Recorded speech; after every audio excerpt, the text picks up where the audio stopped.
A very, very good morning to all of you. This is C. Rizma Bhatia, and this is your live coaching class for Paper 4 Taxation. We've been discussing the heads of income, and today is the last day for the chapter Capital Gains. So I hope you people got time to revise the provisions we discussed yesterday. Before we begin, if there is any doubt which we can take up,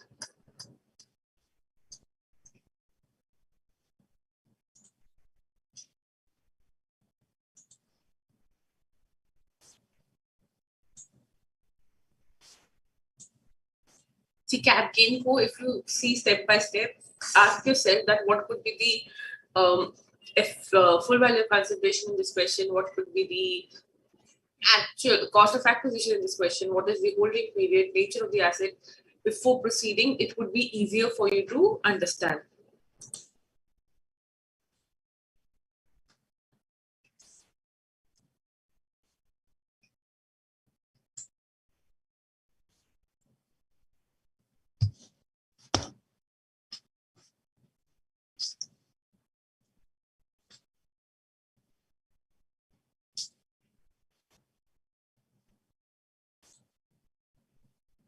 So let's begin with we were discussing that section 45 talks about taxability of transfer of a capital asset, and it talks about that the year of taxability would be the year of transfer. But there are certain exceptions to it, out of which we discussed the two. One is insurance received on damage or disruption of an asset. Second was conversion of your capital asset into stock in trade, where the taxability refers to the time the stock in trade is sold. Now we'll be beginning with our third exception, which is compulsory acquisition.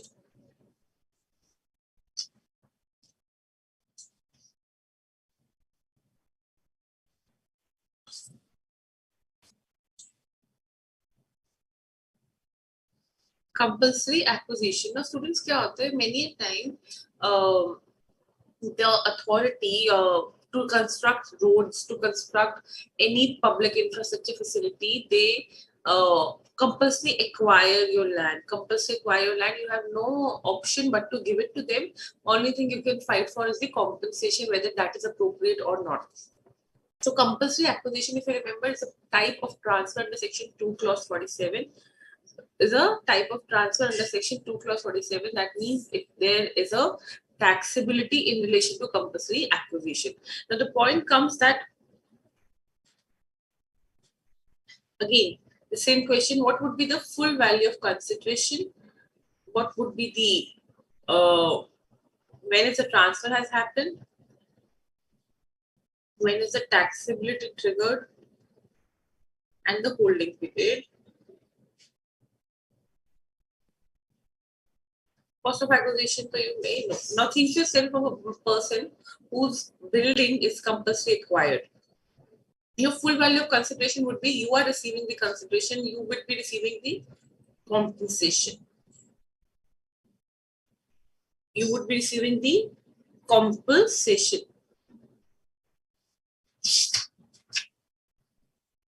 Now, when has the transfer happened? The transfer has happened when there has been a compulsory acquisition, when the court, when the authority has ordered that we are compulsory acquiring your property. That from that day you no more other right to it. From that day, it has been compulsory acquired. So the year of transfer is the year when it is compulsory acquired. But the taxability differs. The taxability differs to the date when the initial compensation is received. But it's a government thing, students, and compensation is received not at immediately at the time of compulsory acquisition.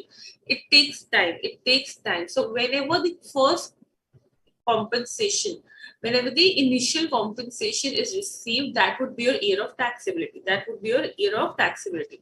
Your holding period would begin from the date you actually held that building till the date of compulsory acquisition. And obviously your cost of asset is what you purchase it for. So here also, what is the difference between the year of taxability and the year of transfer? Year of transfer has happened when the compulsory acquisition was done. Holding period would be calculated till that date. Taxability is deferred when the initial compensation is received. Indexation, if any, would be applied again, taking the year of transfer ka CII. Taking the year of transfer ka CII. Now we come to taxability, and what is this initial compensation? Up suppose government took the land or you took a building for a compensation decided of 20 lakhs. Please listen carefully. For compensation which is decided of 20 lakhs, and this was decided in previous year 2021, the 20 lakhs would be given. Now what happened in previous year 21-22, you got 20 lakhs. So when you will tax it in previous year 21-22, which CII you would take to calculate the index cost of acquisition? Previous year 2021 ka. Holding period you will take jab tak he held till compulsory acquisition period. Now it may happen, students, that this whole 20 lakh is not received in one shot. Again, a government thing, maybe it is received in installments. So instead of this 20 lakhs in previous year 21-22, you have only received 5 lakhs. In previous year 22-23, you would receive next 10 lakhs, and in previous year, वैसे इतना दूर नहीं जाता, but let's assume 23-24, you will receive the remaining 5 lakhs. So how would the taxability now happen? So you told, ma'am, when the compensation is received, you defer the taxability till then, right? But how now would the taxability happen when the whole compensation is not received? So if you carefully see, I've written the word where till the time the initial compensation is received. So when the first installment is received, at that time the whole amount would become taxable. At that time the whole amount would become taxable. So it becomes immaterial whether the installments are received in the coming year or not, basically in the coming year. The moment you receive the initial compensation, the full taxability would trigger. Your full value of consideration would be 20 lakhs, and obviously the less cost of acquisition, which you will index for till previous year 2021. Holding period would be accordingly there, and long term or short term capital. Okay. So this 5 lakh is just the triggering point. Receiving an initial compensation is a triggering point for taxability. It does not matter whether you have received the whole compensation or not.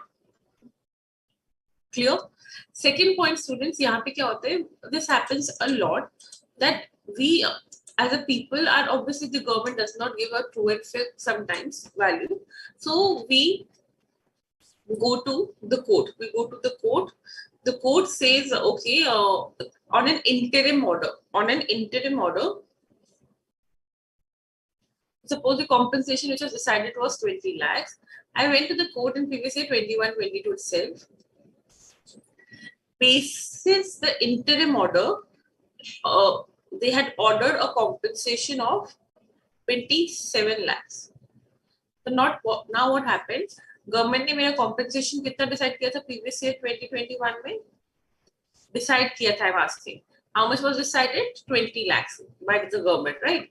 Now in previous year 21-22, I went to the court, and the court gave me an interim order. Okay, interim order के हिसाब से we'll give you 27 lakhs. So it's an interim order. It's not a final order. It's an interim order. It's not a final order.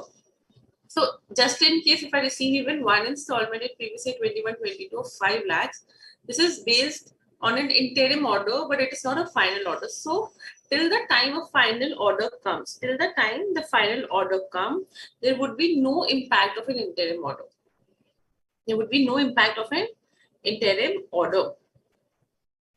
Next thing, ये तो हो गया one part where I have gone to court. But sometimes what happens itself, you yourself discuss with the authorities, and get your compensation enhanced. Collector से बात करके, वहाँ के जो भी magistrate से बात करके, you get your compensation enhanced. So what happened is, now suppose previous year 2021 में the compensation decided was 20 lakhs, and previous year 21-22 में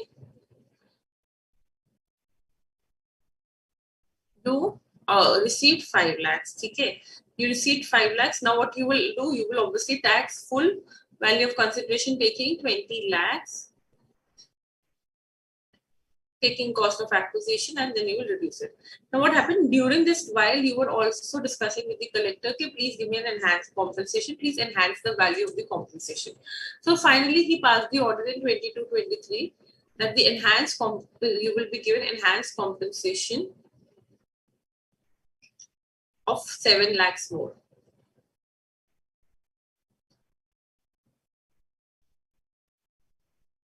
You would be given enhanced compensation of 7 lakhs more. Now, what would happen to the taxability of this 7 lakhs? 21-22 mein already 20 lakhs pura you have taxed it, correct? 20 lakhs pura you have taxed it. Now, 22-23 mein you have received an enhanced compensation of 7 lakhs. Now, what will happen to enhanced compensation of 7 lakhs?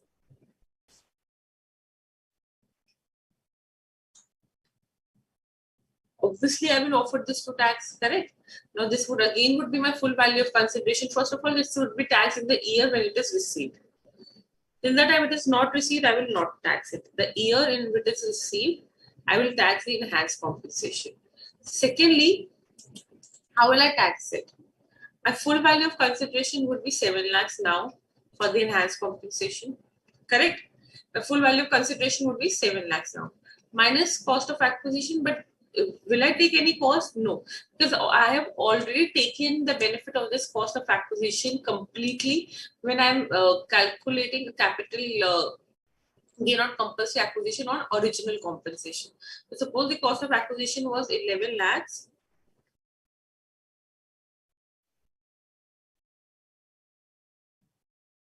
Pura ka pura I have taken as deduction here. Pura ka pura I have taken as deduction in 1 year, or pura ka pura deduction has been claimed in the Income Tax Act, right? So when I'm receiving enhanced compensation, will I reduce it? No. Will I reduce it? No. Only thing which I can reduce it here is litigation expenses, if any, in relation to enhanced compensation. And then I will get my capital gain. The nature of the capital gain would be same as the nature of the original transfer, original acquisition of capital gain. Then you also receive interest on enhanced compensation, but that is taxable in your other sources of income at up to 50%. So if to summarize, whenever there is an compulsory acquisition of a property, the taxability differs to the time when the initial compensation is received. I'm not saying the full compensation, I'm saying till the time initial compensation is received. The transfer has actually happened in the year when it is compulsory acquired, but the taxability will happen in the year when the initial compensation is received. The full value of consideration would be the full compensation. Even if only part of it is received, the full compensation would be offered to tax. In the case of enhanced compensation, it is fully taxable in the year when it is received. There would be no deduction for cost of acquisition because it is already claimed before while offering the first compensation to the income tax authorities.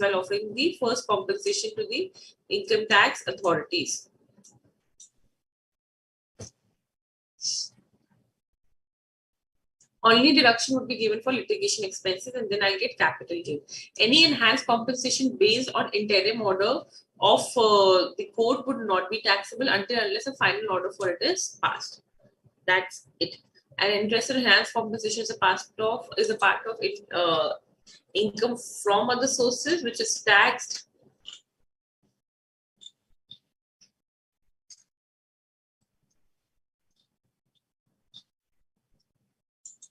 Why the screen is not visible? One second.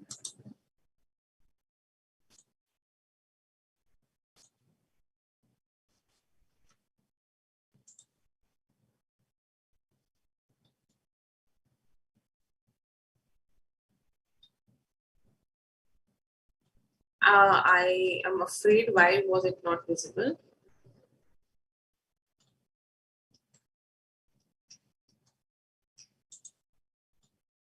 Okay, again. Sure, no problem. So now for the capital gain, again, I'll repeat it quickly. The full value, whenever there's a compulsory acquisition of property, whenever there's a compulsory acquisition of property, you receive a compensation from the government. The compensation from the government may be received at a later stage, and the compulsory acquisition happened before. That's why here it's an exception for section 45. This exception comes in section 45, subsection 5, where the taxability gets referred to the initial compensation receiving year, whereas the transfer happens when the property is actually compulsory acquired. The holding period here would begin from the time when you have actually acquired that property till the time it is compulsory acquired. So which indexation you would use? You will use the indexation of the year of transfer, which would be the compulsory acquisition ka year. Taxability is only referred to the time the initial compensation is received. Even if you receive the compensation in, why it is getting slow? Yeah. Even if you receive the initial or the compensation in parts, the moment you receive initial compensation, you will offer to the income tax full value of consideration. You will offer to the income tax full value of consideration as your full compensation decided. But sometimes what happens, you are not happy with the compensation. You are not happy with the compensation. You go to the collector, he enhances your compensation. You go to the collector, he enhances your compensation. Once he enhances the compensation, it is also offered to the tax. It is also offered to the tax, but it is taxed in the year when it is received only. When it is received, once it is offered to tax, the full value of consideration would be the enhanced compensation, and your cost of acquisition here to claim the to calculate the capital gain would be nil. Why, ma'am? Because whenever you were calculating the capital gain in the first instance, at the first instance, when you were offering full original compensation to tax, at that time itself, you may have claimed the full cost of acquisition ka deduction. Not may have claimed, you surely have claimed full cost of acquisition ka deduction, which is, let's suppose, 10 lakhs. So hence, once you have claimed full cost of acquisition ka deduction from the income tax authority, you cannot claim it again when you're receiving the enhanced compensation. So no deduction for cost of acquisition when there is enhanced compensation, but litigation expenses are certainly allowed, and hence you get your capital gain. The nature of this capital gain would be similar to the nature of the capital gain which was coming when the original compensation was taxed, when the original compensation was taxed. Any doubt?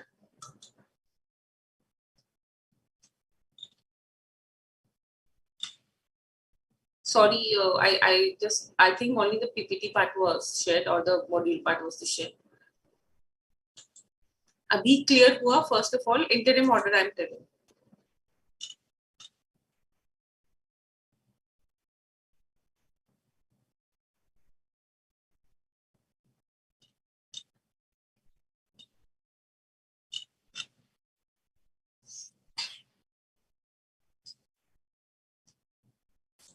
अब क्या होता है interim order का, it comes very rare, but what happens is sometimes you go to the court that I'm not happy with the compensation, so they give you that, okay, take an enhanced, we'll pass an order of an enhanced compensation of say 15 lakhs, but that's an interim order, that's not a final order. So interim order के ऊपर there is no taxability. Interim order के ऊपर there is no taxability until and unless final order comes.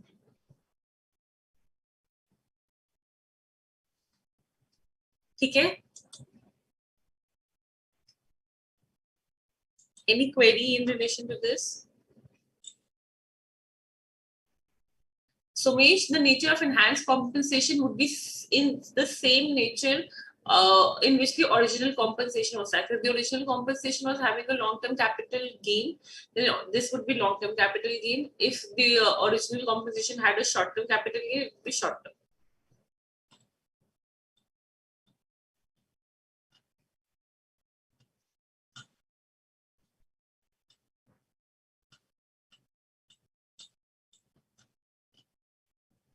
Sunil Dubey, did you get the concept of compensation now? Sure.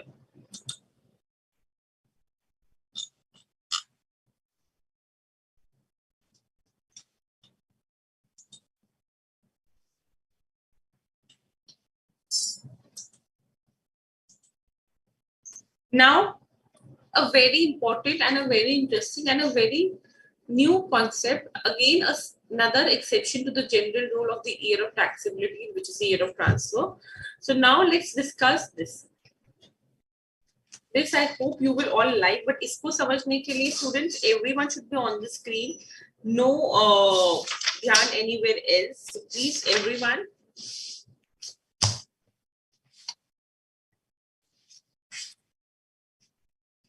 Taxability of capital gains in case of specified agreements, or when we say joint development agreement.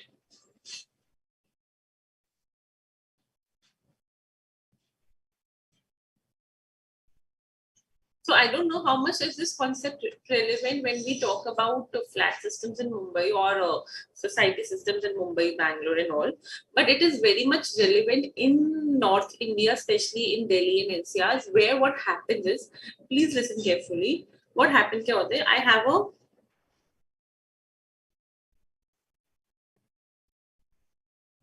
building on a certain plot. Okay. So what happens is, now I do not have so much of time to reconstruct it, to demolish it, then reconstruct floors on it. So I go to a builder. I give him the property, and I say him, "Ki Baba, you make it." Now builder ko kya hoga? He's received this huge good land. Okay, he just have to construct it. Iska naam hi builder hai, so he just have to construct it, right? So the builder started constructing this property. Now, what happens between the builder and me? That is, we have decided, okay, what you do is, you deconstruct this property, make new floors, and you take one of the floor and give me the remaining floors. You take one of the floor and give me the remaining floors. So suppose if he builds 3 floors on it, it is decided 1, 2, 3. So I will take first and ground floor.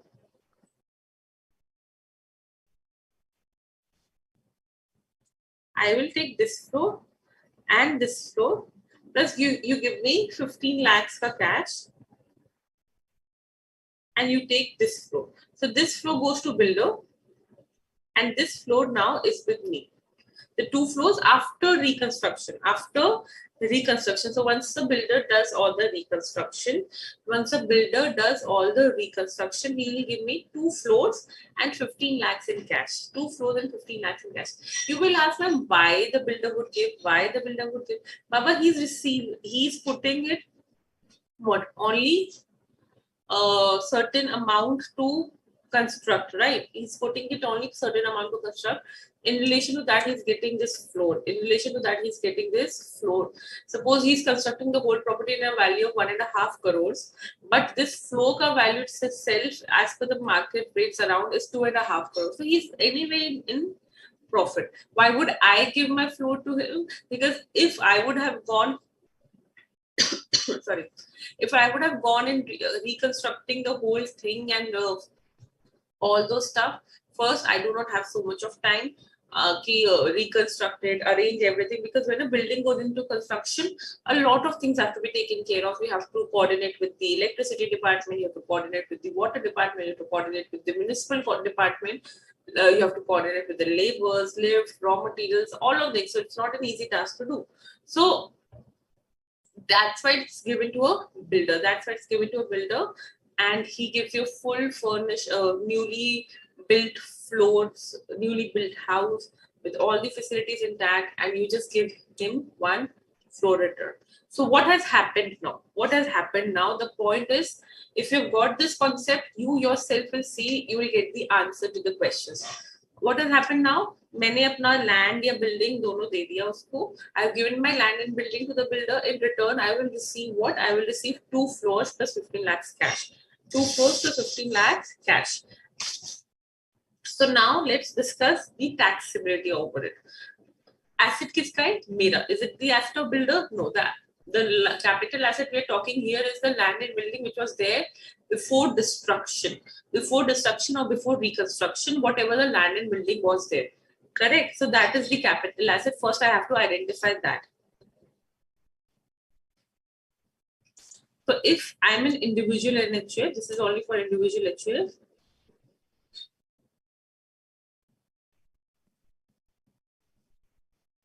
If I'm an individual in HUF, I have transferred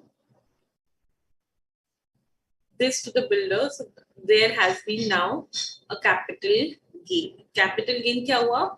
That the land and building, the old land and building has been transferred. The old land and building has been transferred. For that, what I have received? I have received the full value of consideration is 2 flats plus cash. 2 flats plus cash is my full value of consideration for my original land and building which is being transferred, correct? When has transfer happened? When I entered into a joint development agreement. Joint development agreement means that we both are developing in a joint agreement where you are the developer and I am giving you the property. Entered in a joint development agreement or when the possession was handed over to the builder. The moment I gave possession, part performance of the contract, it is a transfer. Part performance transfer ka definition hai.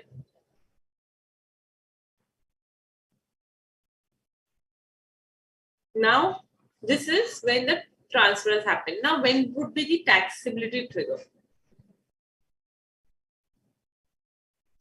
Taxability will trigger when these flats are completed. When these flats are completed, so can I say when certificate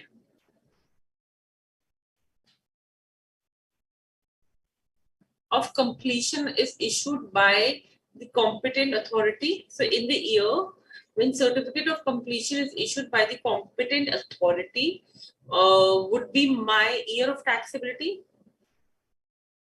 Would be my year of taxability, and obviously period of holding would be from the period of holding would be from the date when I acquired that land and building till the date I have transferred it or I have given the possession for the same to the builder. Correct? Correct. So period of holding would be till the transfer date. Indexation would happen basis the transfer ka financial year, right? Only the taxability gets referred to the year when the certificate of completion is issued by the competent authority. Now, one thing here, students, if you will remember, the property which we are talking about is this green area, the land and building. That is my capital asset which is now being given up. Then only you will be able to relate. The 2 flats and cash which I have received is the full value of consideration for that property, right? So, up 2 flats ka value kya loge? Stamp duty value on the date of completion. So, stamp duty value on date of completion, you cannot write 2 flats plus cash, right? So, iska stamp duty value on date of completion or when that certificate was issued, us din what was the stamp duty value? That would be your full value of consideration plus the cash amount. Clear? Take your time to understand this.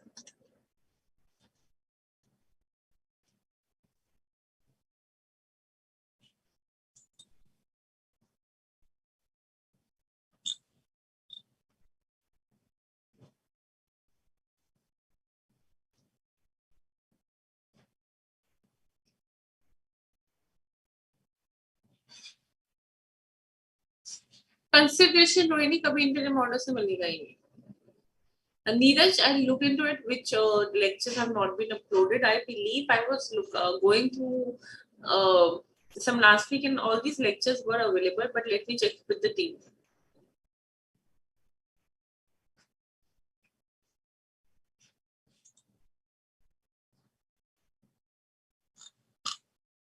Very good. See, if you will understand what the capital asset we're talking about, you will understand this whole concept.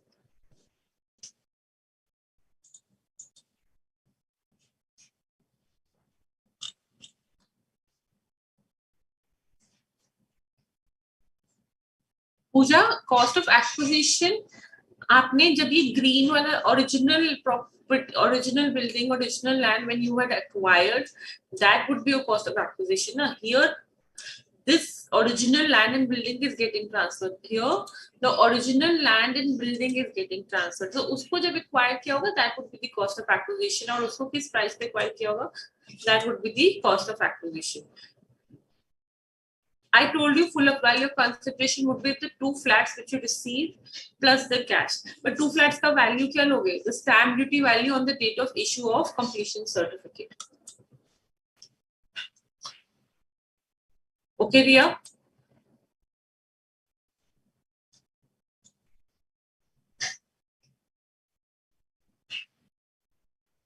No, Vrinda, 15 lakhs is not a fixed amount. It happens on negotiation. It may happen he may not give anything extra. It may happen he give 1 crore extra. That is totally on the basis of negotiations, and obviously seeing कि builder का कितना पैसा लगा है and how much of the floor he is getting, how much of the property I have transferred, whether I'm receiving it or not. So everything is based on negotiations.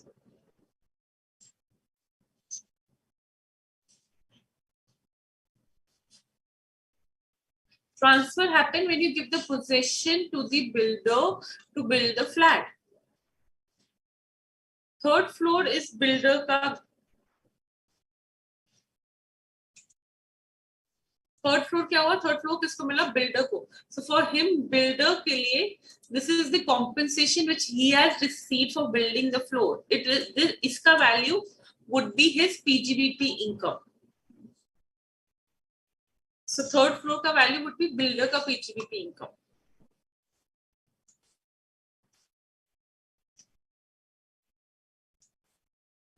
उस point of view से question never comes. Question comes from your capital point of view. Moksh, I'll say this to the technical team.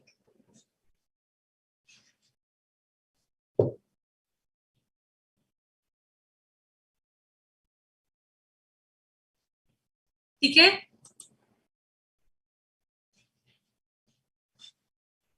चलो. Once it is clear, अब एक चीज और. Now think about future. This is over. यहाँ पे you have calculated everything. That is over. Now think about the future. Now what you have received is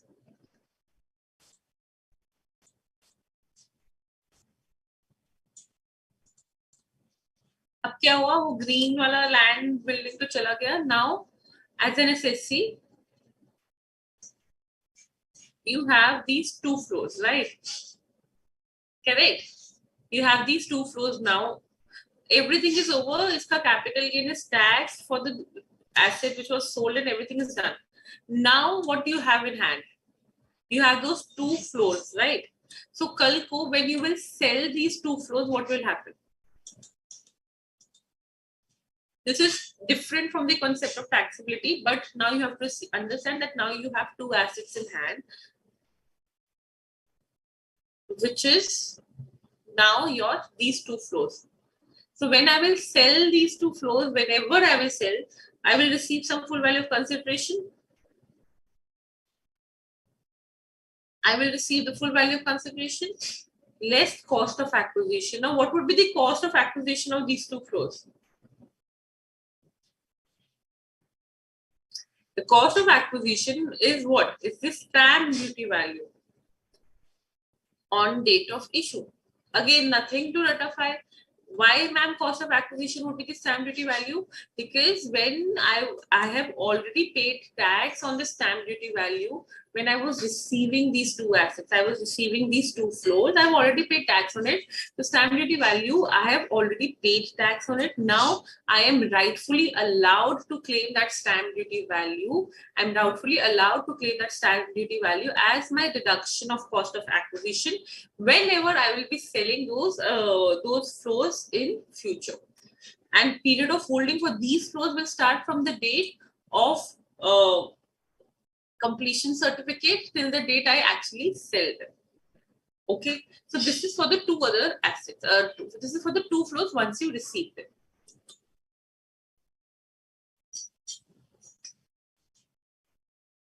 So please question में ध्यान से पढ़ना.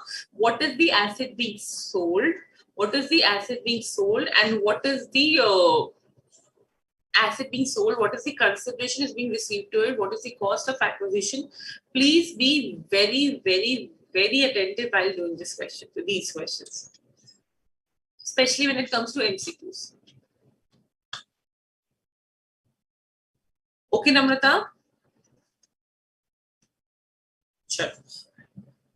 Last exception, which was just added this year, which we have already discussed,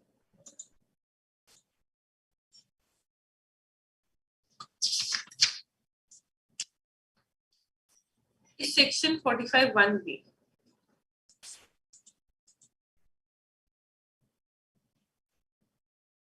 45(1)(b) में unit-linked insurance plans have been added as a capital asset when we were talking about the definition of capital assets, right? So, iska taxability, how does tax or the capital gain, how does the capital gain happens on a unit-linked insurance plan? So, insurance plan में क्या होता है, students? You get the maturity amount. You get the maturity amount, or you get the amount which you put when you surrender it, right? So the maturity amount would be your full value of consideration. The cost of acquisition would be the premiums which you have paid throughout the life of that policy. Whatever gain comes would be your capital gain. Whatever gain comes would be your capital gain. 45(1)(b) says that this would be taxable in the year when you have received such amount, when you have received this maturity amount. But abhi here still clarification has to come whether these gains would be your long-term capital gain or short-term capital gain. How are we calculating that? That would be depending upon whether the premium policy is for more than 36 months or not, but still a clarity has to come on it. But just for your sake, what you have to see, my gain would be the maturity amount which I have received minus the premiums which I have paid throughout the year.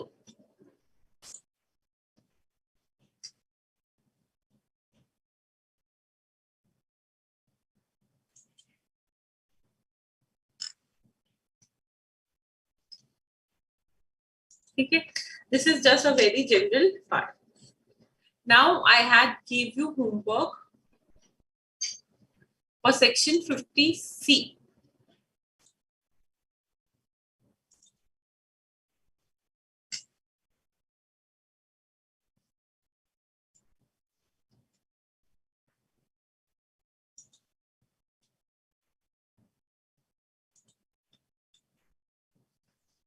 Fifty C में किसी को कोई doubt है? Because this is same in relation to same when we talk about 43CA. 43CA में the land and building were our stock exchange, but 50C में the land and building are our capital assets. Here also what you have to compare is you have to compare your actual consideration with stamp duty value. Actual consideration का 110% से ज़्यादा is the stamp duty value, then you will take stamp duty value as your deemed full value of consideration. Otherwise, you will take actual consideration as your full value of consideration.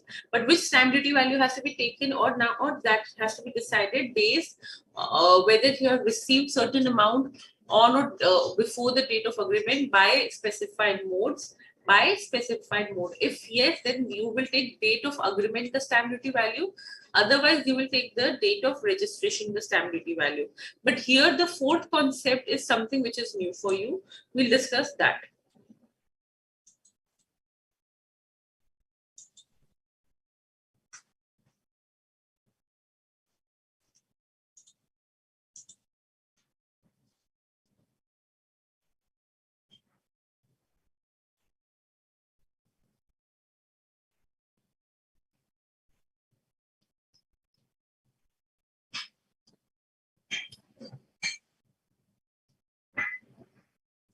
It's less than 110% the actual consideration, then you will take the actual consideration. This you all know. Now what happens is because of taking this, you think that this is not fair. This is not fair. There was a stamp duty value यहाँ पे is not correct because in that particular year there was lots of construction going on into this particular road and everything was broken. So I have actually sold the property at a much lower price than the stamp duty value. And what I'm showing is the actual consideration. You go to the AO. You go to the AO. AO refers the case to the valuation authority. AO refers the case to the valuation authority. Okay, if you say that this is not the proper value, this is not the proper value, we will give you a chance. We will give you a chance. So AO का खुद का valuation authority is there, जिसको they give the property का value करना. So जिसको they give to value the property. So now whatever the value the valuation authority has decided, at whatever the value the valuation authority has decided, whatever the value the valuation authority has decided, now that has to be considered, provided that is less than stamp duty value. Provided that is less than stamp duty value. Now suppose actual consideration was 100, stamp duty value was 150. Valuation authority ने जब value करा, they valued it at 160. Does it solve your relief to take it to the valuation authority? The answer is no. Then in that case, what you will take the full value of consideration? 150.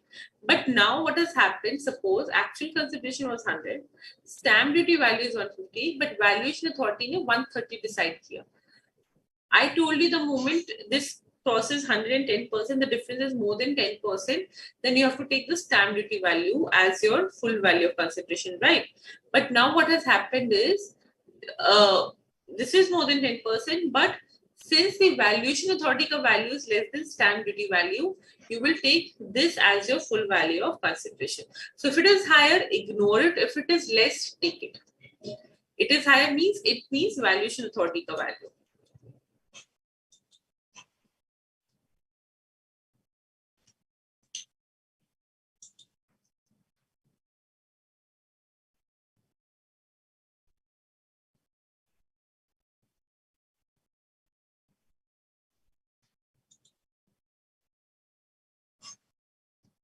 Clear? How to remember all this, maybe? The only way to remember all these is to do with again and again and again and again. You will simply absorb it, which specifically until unless it is very, very typical, do not ratify anything. You will obviously absorb it.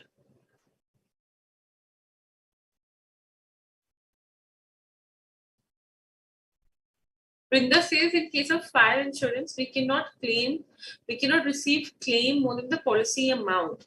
Then how will there be a capital gain?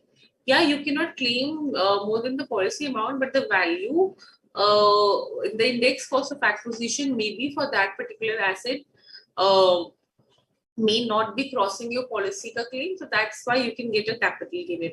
On that, you also can get capital loss. On that also you can get capital loss, which you can easily claim. But if there is no insurance amount received, you cannot show the capital gain calculation. Receiving the amount is very important. Tirumala, very good. Parth, did you know the concept of this valuation authority before?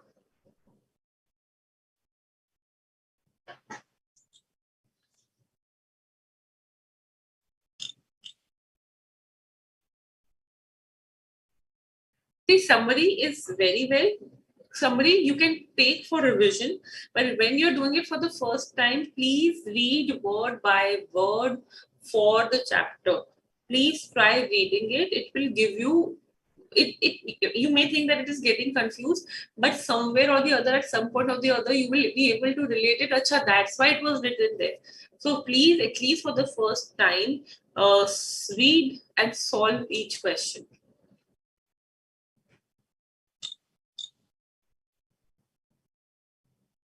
Na, Parth, insurance premium pe you do not make the taxability. Actually, you're talking about this now, 45(1)(b). No, insurance premium का indexation नहीं होगा. Premium would be your capital gain would be simply the difference between the maturity amount and the premium amount. Premium का total premium which you have paid throughout the life of the policy would be the total premium. So suppose I have paid 25,000 for 10 years. Obviously, that does not come here. Suppose I've paid 2,50,000 for 3 years. How much is it? Is 7,50,000. but I have received on maturity 10 lakhs. So my gain would be 2,50,000.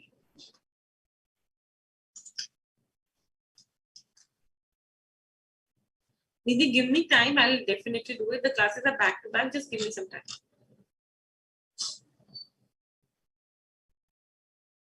Very good.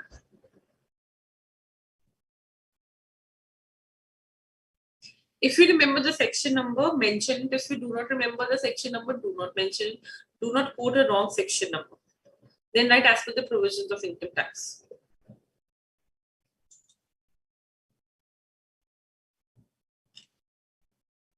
Sure. Good.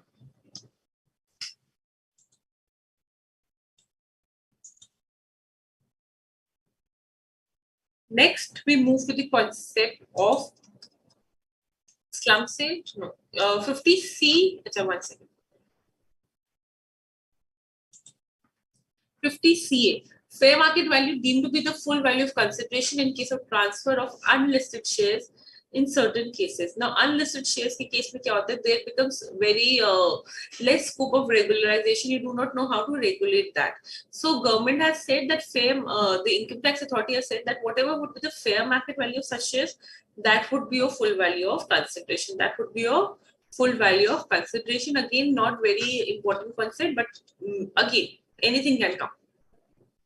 50D, where you think the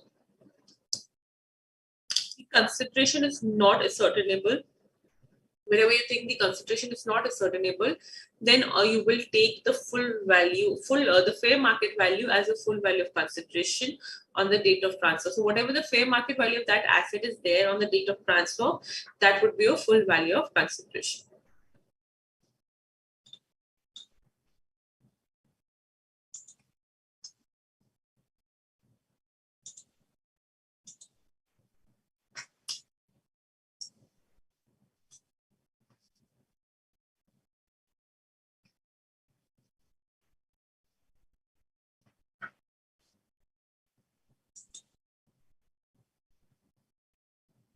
Everyone on the screen, all together new concept. Section 51.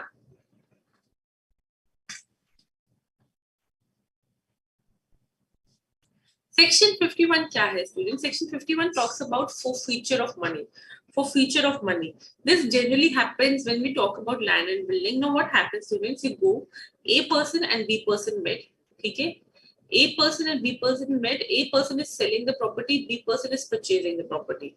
Okay? A is selling the property to B. They sat, they negotiated, they made a deal. Okay? They sat, they negotiated, they made a deal. B gave A token money of 1 lakh. B gave A token money of 1 lakh, which in Hindi is called bayana. So B gave A token money of 1 lakh. On a condition that the property would be sold for 15 lakhs, 5 lakhs paid every month for 3 months. Okay. Now what happened? There was some problem between B and A. B did not honor this 15 lakhs. B did not honor this 15 lakhs. The deal got cancelled. The deal got cancelled.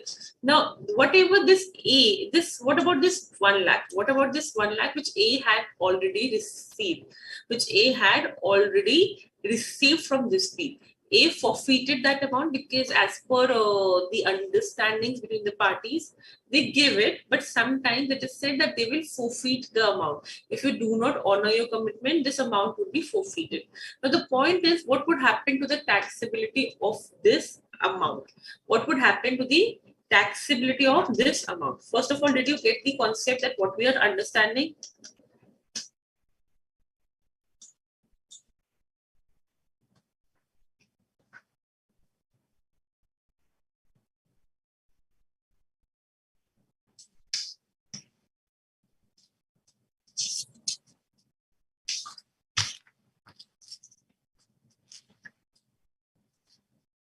What did got the concept? We are talking about the taxability of just 1 lakh. What will happen that in the A's hand?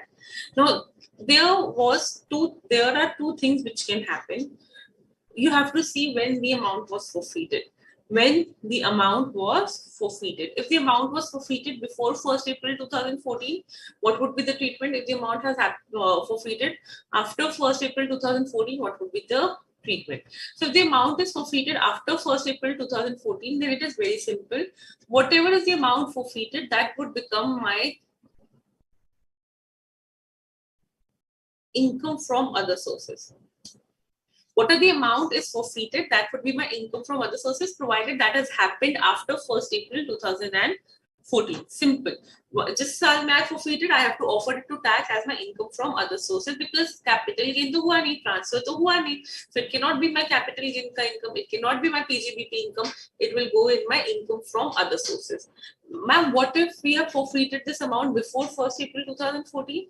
If you have forfeited this amount before 1st of April 2014, then this amount would be reduced from my cost of acquisition.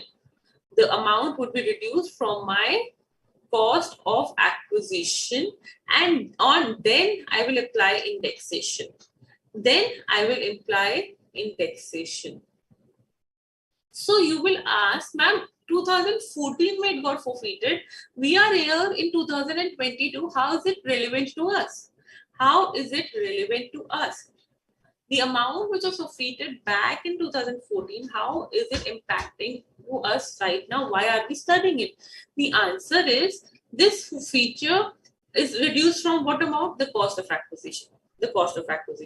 And when do you do all this? When you're actually selling it. So suppose the A and B ka deal had happened on 5th April 2013. जिसमें A forfeited 1 lakh. Where the A forfeited 1 lakh. Now later he did not sell the house. Later he changed his mind. He did not sell the house. It was only in previous year 21-22 he decided to sell that house. After 8 years he decided, okay, now I am moving abroad. Now let's sell the house. So whenever he's selling that house, full value of consideration, whatever he received. So suppose he's selling that house of 50 lakhs, which was there in 2013. Now he's selling it for 28 lakhs. Less cost of acquisition. Let's assume was 10 lakhs. 10 minus 1. Today, in previous year 21-22, you will reduce that 1 lakh. And then on that, you will apply the indexation. Suppose you have purchased this house in previous year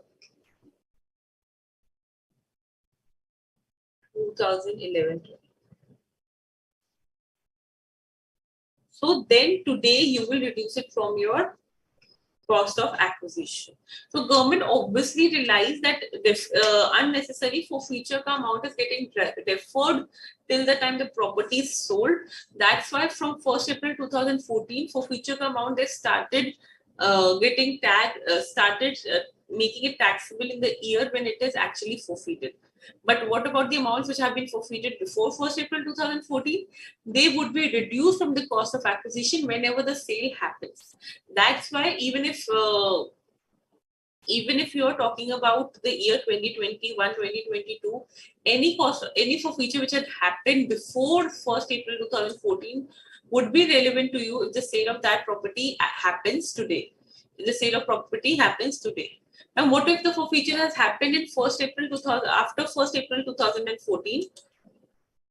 So suppose the forfeiture has happened on 9th June 2018.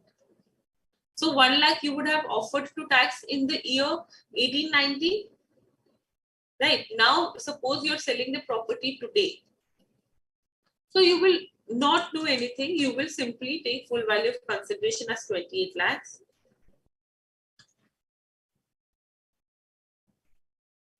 Less cost of acquisition, 10 lakhs. Uska CIR pe you will do the thing and you will solve the question. Is it clear? So this is forfeiture. Forfeiture ka question comes generally because the concept is very simple but very important.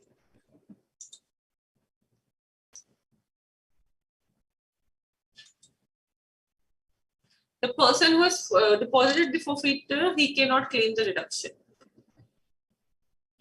Token money is when you give in earnest money to do the deal.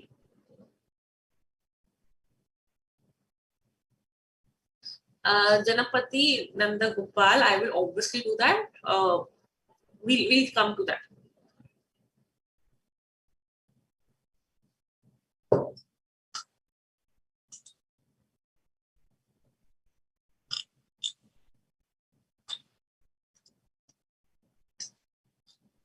चलो ये भी clear हो गया. These are all छोटा-छोटा very very important and very very interesting concepts. Now let's move to another concept. Actually, student, there is section 46 and 46A, which I'll do when we'll be doing income from other sources.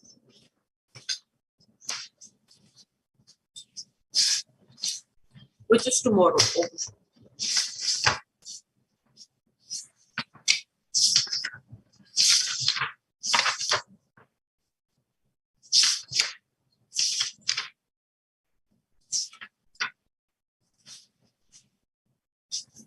Other, what is one way to remember all these sections?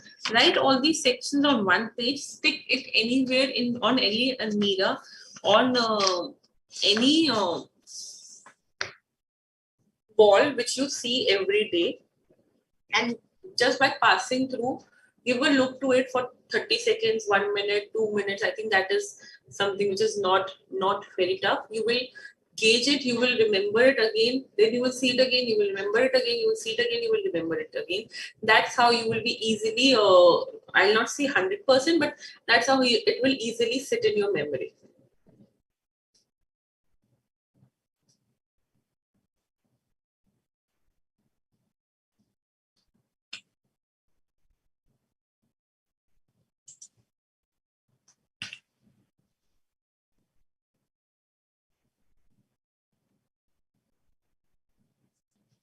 Section 50B, capital gain on slump sale. Slump sale. Slump is coming from a word called lump sum. Slump sale, not lump sum. Slump sale क्या होता है? First of all, let's understand what is slump sale. What happens is, students, we tend sometimes the whole undertaking or the whole division gets transferred. The whole undertaking or the whole division gets transferred. Now, suppose I am having 3 plants. Okay, all together I sell 1 plant. That is called slump sale. When I'm talking about slump sale, I include selling all the assets in relation to it in one go by not allotting the value or not allotting a specified value to each asset and just selling the whole undertaking. When a whole undertaking or a whole division is transferred, that is called slump sale. That is called slump sale. This one sale.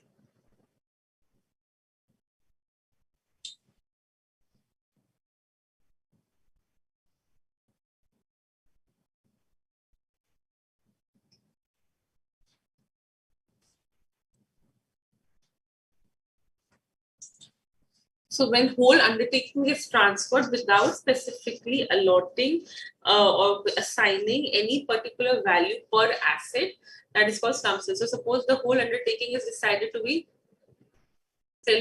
sold for 50 lakhs. So 50 lakhs is my slump sale ka value. The point here is that, first of all, what would be the nature of this capital asset? Whether it would be a long-term asset or whether it would be a short-term capital asset. ऐसा भी हो सकता है कि some assets in that undertaking are very new, are just 1 month or 2 months or less than 12 months old. Some assets are very old. How will we decide whether it's a long-term capital asset or a short-term capital asset? What is being sold? The whole undertaking is being sold or the whole division is being sold, correct? So the entire undertaking or the entire division being sold. So how would we gauge whether it's a long-term capital asset or a long-term capital or a short-term capital asset? It totally depends upon the undertaking. If the undertaking is held for more than 36 months, any gain from slump sale would be long-term.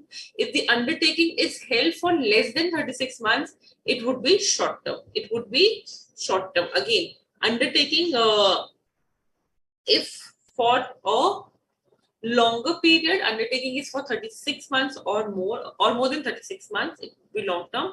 Less than 36 months, it would be short term. Okay, clear? Now, once this is clear, we have to see what is the full value of consideration. What is the full value of consideration?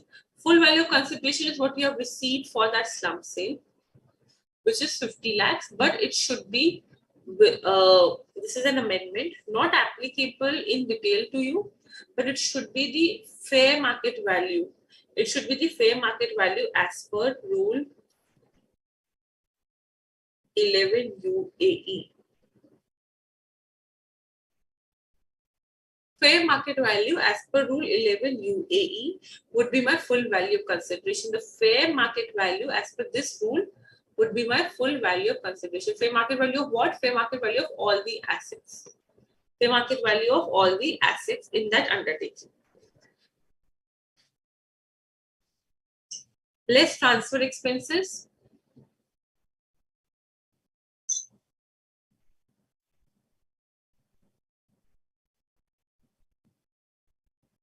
Minus cost of acquisition.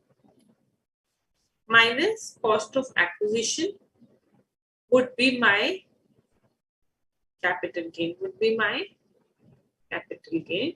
Long term, short term depends upon how much time the undertaking has been held for how much time the undertaking has been held.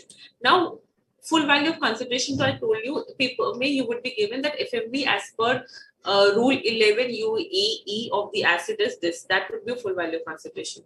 Now, you will ask about, ma'am, what about cost of acquisition? What about cost of acquisition? Student, cost of acquisition would be your net worth on the date of transfer. Would be your net worth on the date of transfer. But one thing always remember here is even if the slump sale is in the nature of long-term capital gain, no indexation would happen here.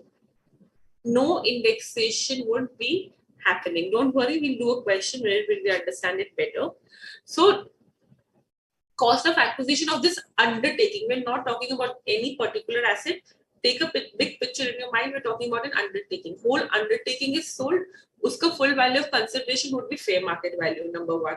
Transfer expenses I will reduce. Long term, short term, I've understood. If the undertaking is held for a period of more than 36 months, it would be my long term gain. Otherwise, it would be a short term gain. That is also understood. Now is the cost of acquisition. Cost of acquisition is simple. Net worth. Net worth कैसे निकालेंगे? Assets minus liability. Assets minus liabilities. Now, assets may all the assets you have to take. Depreciable asset would be taken at WDV. Non-depreciable assets would be taken at book value. Self-generated asset like goodwill would be taken at nil. Any asset on which 35 AD has been claimed. 35 AD has been claimed. Suppose you are selling an undertaking. You're selling one of your cold chain facilities. That is a complete undertaking. But already if you have claimed 100% capital expenditure, 35 AD ke assets, if there are any asset in the balance sheet on which 35 AD is claimed, then obviously the value for calculating net worth would be nil. Minus liabilities would be your net worth. Isme ma'am stock in trade would come? Yes, the stock in trade would also come. The whole assets would come. The whole assets would come. All the assets would come. So stock in trade bhi agar pura undertaking ke saath it is going, there would be not PGBP income on stock in trade. The whole assets would come. So stock in trade you will take it at book value. No revaluation ka impact you have to take. If there is any revaluation in my assets, revaluation karke the asset values increase, that you have to ignore. That you have to ignore. Ma'am, can we do one question? Obviously, then only there would be a clarity on it.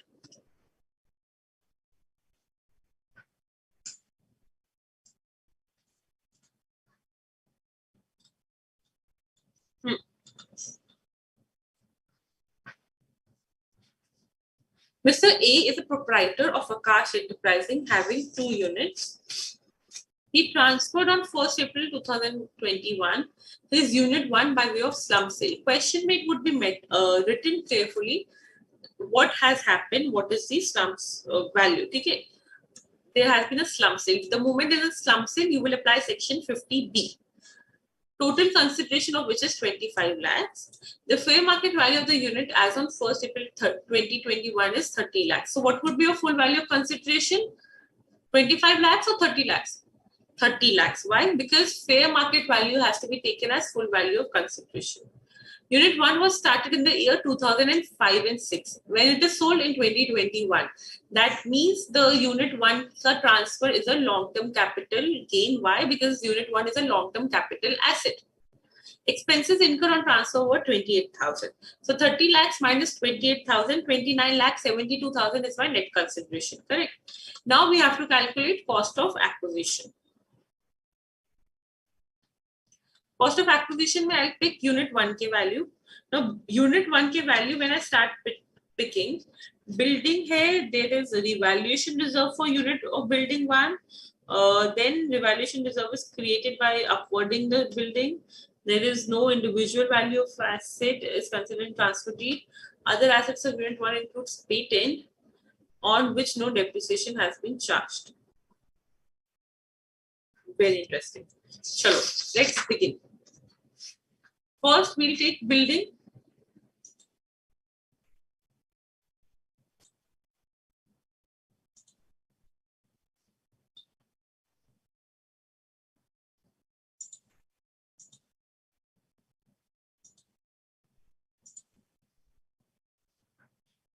First, we'll take building. On what value will you take building? The building would be taken at a value of 12 lakhs minus 3 lakhs of this revaluation reserve. So 12 minus 3, building you will take at 9 lakhs. Correct? Then there is machinery. We are assuming it's a written down value 3 lakhs. Debtors 1 lakh. Other assets में they said कि other assets में 50,000 का asset which is included is patent जिस पे depreciation is not charged. So पहले तो 1 lakh में से 50,000 we reduce. This come to 1 lakh.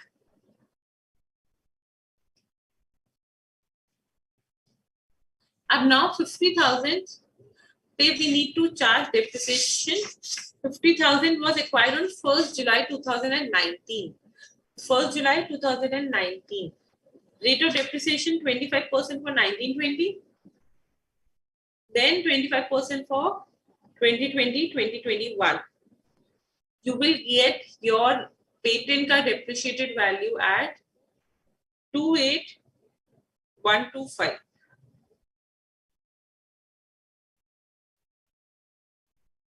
Okay, 1, 2, 3, 4, 5 minus the liabilities in relation to the assets of Unit 1.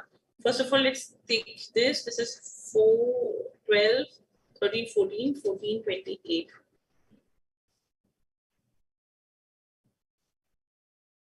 Now let's take the liability. Liability, this current act we've taken. Bank loans 70% for Unit 1, so 1,40,000 would be reduced. And trade creditors 25% for Unit 1, which is 37,500. So 14,28125 minus 140 minus 37,500 would give me the net worth of 12,50,625.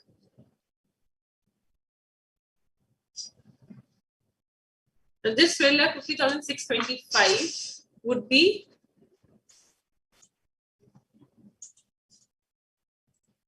reduced from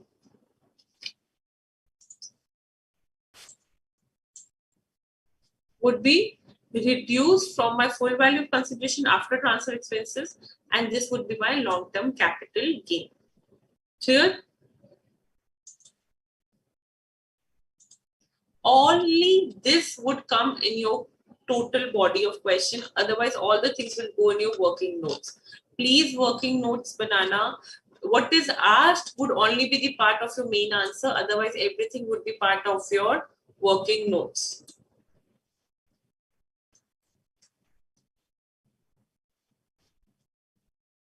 At your level, you do not have to compute fair market value. You will be given in the question. Which 50 lakhs you're talking about, Mansi?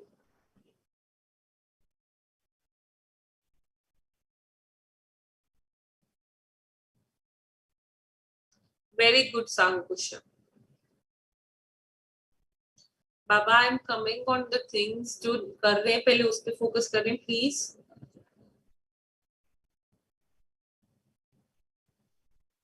Ramakrishna, depreciation rate is not given in the question. Why it is 25%? But remember, depreciation as per PGBP, it is 25 on your intangible assets. That's why you applied it. No one would give you the depreciation rate ever. Even if it's if it's a section 50 ka question where you need to calculate depreciable assets per capital gain, you yourself have to remember those rates.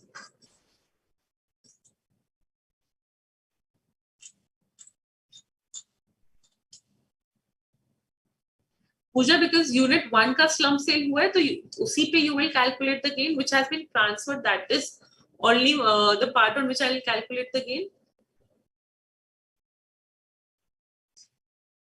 Correct? Sandeep, please explain other assets. Now, other assets में क्या हुआ? They have written an adjustment. The other asset में this includes patents, which was acquired on so and so date, just with no depreciation has been charged. And I told you while we are computing this your net worth, depreciable assets has to be taken at WDV, correct? So what we did, 1 lakh are other assets that we have separated it and added in my net worth. 50,000 is my patent. Just pay first. I brought it to the WDV as on 1st April 2021 by applying depreciation for 2 years, and then I've added it to my WDV.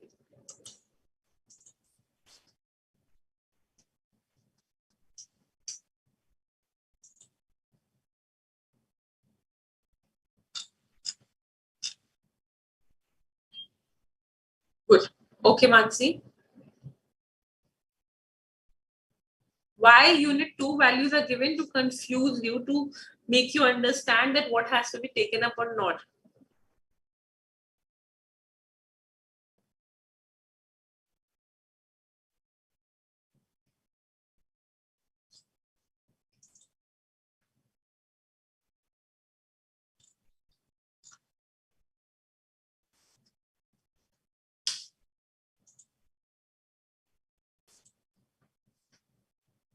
Acha, before we go on break, I'll just quickly take up one capital asset के ऊपर से, which is called employee stock option. This is a part which we did not even cover in salary. Employee stock options क्या होते हैं? Something like right shares, but not exactly like that. Here, the employees are given to participate in the equity of the company so that they become more responsible towards the company. This is like a win-win situation for the employer. Is one that the employee, once he's put in his stakes in the company, that means he's now more concerned with the growth and the profit of company, right? And for the employee, that more hard work he will put in, more he will get in return, because when the company will prosperate, he will also prosperate because now he has stocks of, now he has stocks in hand. So this is like a win-win reward for both the company and the employee. For both the company and the employee, so they give him the stock option, as in to exercise that option whether you want to take stocks of the companies or not. Employee stock option mein what happens, students? I am a company, you are the employee. I offer you to take certain shares at a fixed price or at a fixed determined price. There is vesting period, there is exercising period. I'll quickly cut it short. So suppose 100 ka share, 100 ka, it is the nominal value. And the market value will be somewhere around 250 chal raha hai. I offered you to take it at 175. Now it is on you whether to exercise this option or not. It is on you whether to exercise this option or not. You are being given this share at a very attractive price. You exercise this option. You can exercise this option. The moment you exercise this option, a thing gets triggered, that is perquisite. Why perquisite, ma'am? I am abhi capital gain ka kuch part nahi hai. I am just telling you how the taxability happens. Why perquisite gets triggered?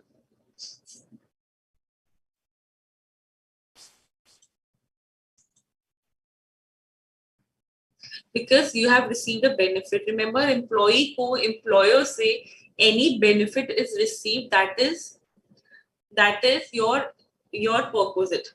Now, what is the perquisite here? The perquisite would be your exercise price, your fair market value on date of exercise minus your exercise price would be the benefit which you have received. Would be the benefit which you have received would be your taxable perquisite. This will go in your salary. So if my exercise price is 175, 250 is not relevant. On that day, the fair market value was 210. So for me, perquisite becomes 35 rupees per share. And if I receive 100 shares, so 3500 would be my perquisite taxable under salary. Taxable under salary. Clear? So this 3500 is my perquisite. No problem. Kuch issue? No. Now, what I have received? I have received the shares of company. I have received the shares of company. Now, when I will sell those shares. Now, when I will sell those shares, suppose this has happened in the previous year, 1920. Previous year 1920 में मेरा perquisite बन गया 35 per share, because when I exercised the option, the fair market value was 210.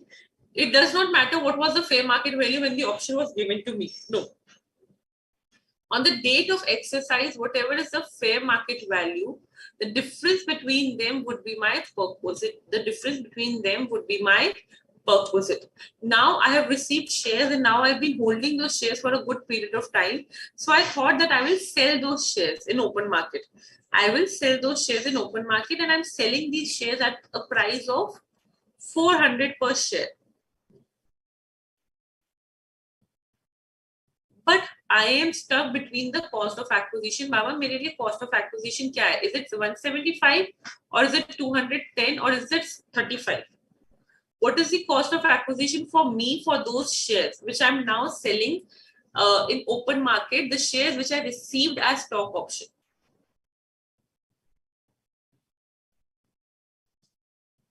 The cost of acquisition for the shares received as employee stock option would be the fair market value, on date of exercise of those options. That means 210 is the winner. So 400 minus 210, 190 per share would be my cap gain. I'm assuming it's a simple question. I'm not putting any indexation right now. So 400 minus 210. Now why 210? Why not 175? I had to paid 175. You paid 175 to the company, but you also paid 35 per share as perquisite per tax.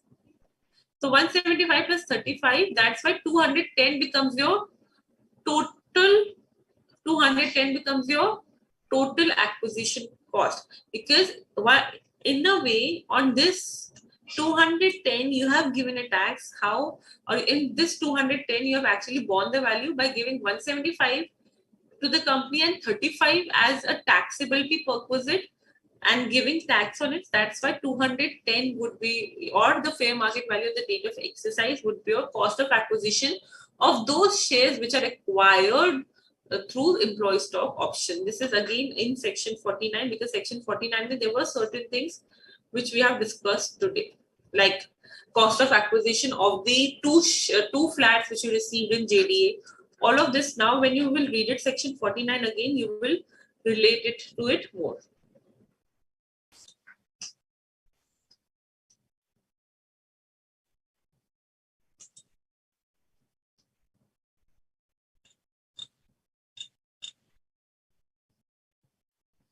Parth, we have done it as a simple question. Abhi main indexation mein nahi gayi. The idea was to only explain that why 210 is to be taken. Rohini, FMV would always be given to you in the question. If not, you will take the actual consideration.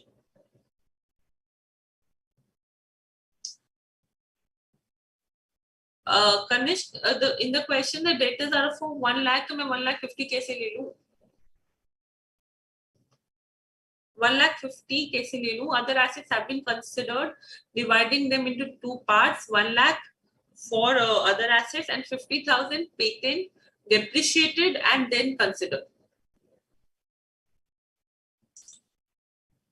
Indexation not applicable for shares. किसने बोला? Indexation not applicable. It is applicable for unlisted shares. Kushia, cost of acquisition would be 210. But yeah, abhi ke liye taxability when we'll discuss as per 112 I will tell. But for now, indexation for listed equity shares is not applicable, which we discussed as per 112A. Otherwise, it is. For you, you will have to remember abhi itna.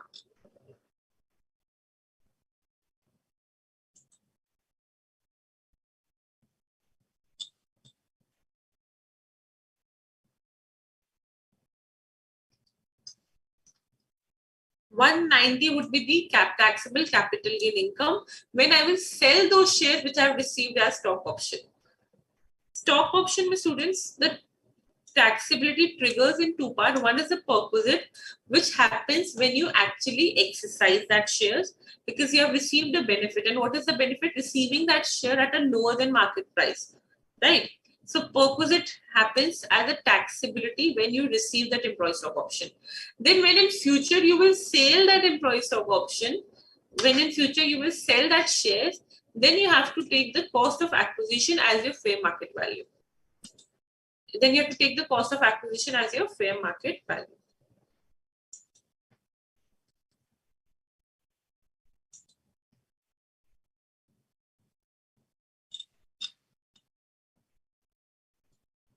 Clear? Chalo. Now let's take a break. After break, we'll start with section 47. Once section 47 is done, we'll move on to exemptions. Okay, let's meet in 10-15 minutes. And by that time, please have something, put in your queries and come back taking a short break.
Okay, so now welcome back after the break. Now we are discussing our very, very important section, section 47.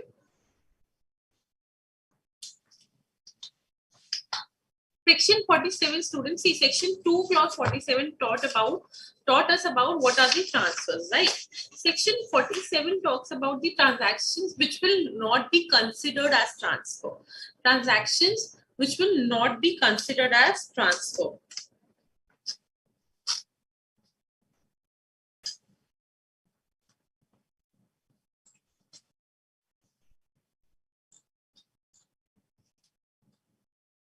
Transactions not regarded as transfer. Now, इसमें students क्या है कि prima facie, if you will see, they are transfer. There has been a change from one person to another person on the ownership, but they will not be treated as transfer. The ownership might have changed, but they would not be treated as transfer.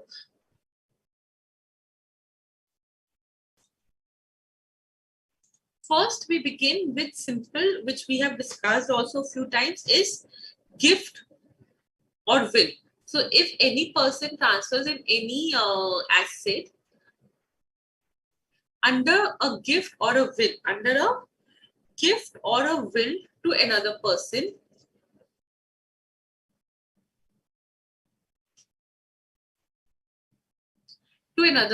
so this transfer would not be taxable in the hand of Mr. A. So if A is transferring any asset under gift or a will, it would not be a taxable transfer for A.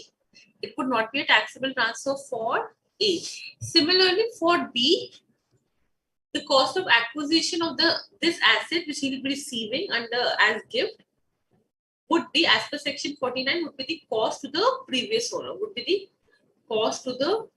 owner.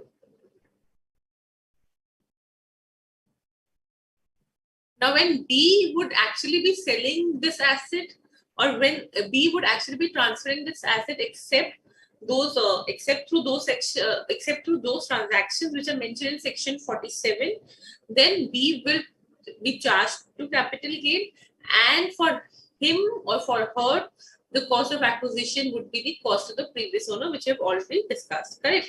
This is number one. But here, students, one thing, remember, any asset given as gift or will is not covered in transfer, but except one. What is that? We just discussed that about employee stock option. Correct? Employee stock option, students, what happens is, if A is giving up the shares which has been allotted to him through employee stock options, if A is giving up the shares which were allotted to him through employee stock option as gift, so यहाँ पे वो gift दे रहा है, but those are those shares which he have received in ESOP. यहाँ पे the shares which he is giving as gift are the shares which he has received as ESOP. Then in that case, that would be a taxable transfer in the hands of A. Only this is an exception. If A is giving to B any gift that is exempt, any capital asset as gift, that is exempt transfer. But if A is giving to B an asset which is in the nature of shares which are allotted through him through employee stock option as gift to B, then that would be a taxable transfer in hands of A. But you will say, ma'am, it is a gift. So what would be the full value of consideration? The full value of consideration would be the FMV on date of the gift. On date of gift, yani basically when you have transferred that asset as gift, on that day, whatever is the FMV, that would be full value of consideration.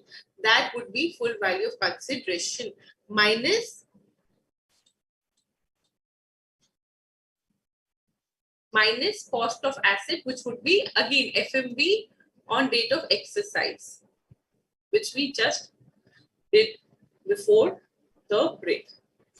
This would come in my gain or loss. Again, I'm saying giving gift is not a transfer, but giving employee stock options wala shares as gift is a transfer. So gift hai, so obviously they would not have received any consideration, but since it's a taxable transfer, you have to take full value of consideration, and that would be FMV on date of gift. Clear? Next is when an HUF is one entity, its members are separate taxable entity, right? So HUF का partition happens whether total or partial, and HUF के partition में any asset is transferred to members or partitioned asset received by members, that is not a taxable transfer, because now on the papers from HUF as an owner, now who would be the owners? The members separately in their individual capacity. So this is also not a taxable transfer. Another thing is when in wholly owned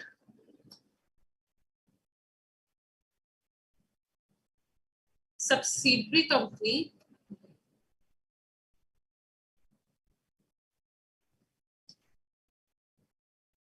and उसका holding company में wholly owned subsidiary company का होता है where 100% shares are held by one person, that is one company, that is called 100% wholly owned subsidiary company, 100% holding. So you say, ma'am, 100% holding so cannot be possible. At least 2 shareholders are required. Yes, 2 shareholders are required, but with nominal value, you just give 1 share out of 1,000 shares to the other person, and that ultimately that 1 share is also coming back to the holding company. This is how it becomes a wholly owned subsidiary company.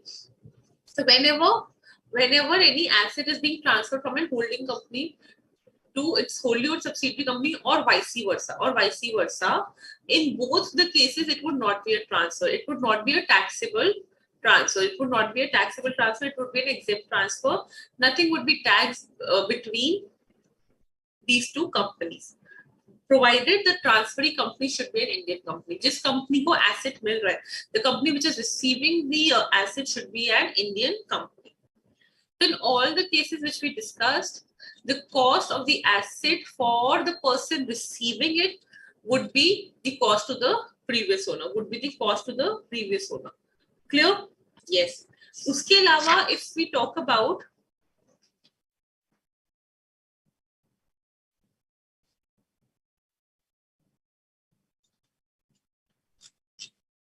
which is very important at your stage, I'll take up those first. Amalgamation point coming, do not worry.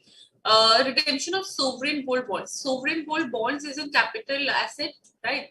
Sovereign gold bond is a capital asset. Sovereign gold bond, when it gets redeemed, only in case of individual would not be a taxable transfer. So redemption of a bond is a transfer, but redemption of a sovereign gold bond in the hands of individual is not a taxable transfer. It's not a taxable transfer. Then when sometimes what happens is you discover any work of art, you have some manuscript, you have some book, you have some archaeological collection, which the government takes over. Government को अपने national assets में, अपने national museums में they have to put in. So if you are transferring your personal these assets to the government, that because of those assets being of national importance or of a renowned status, then that transfer is not taxable in your hand. It is not a transfer. Converting a bond or debenture into share or another debentures is also not a transfer. Now asset ka form change ho gaya. From a bond it has become shares. But again it's not a taxable transfer. Similarly, converting a preference shares into equity share is not a taxable transfer. Next, we come to the concept of transfer under reverse mortgage. अब एक बारी ये let's try to understand. What is reverse mortgage?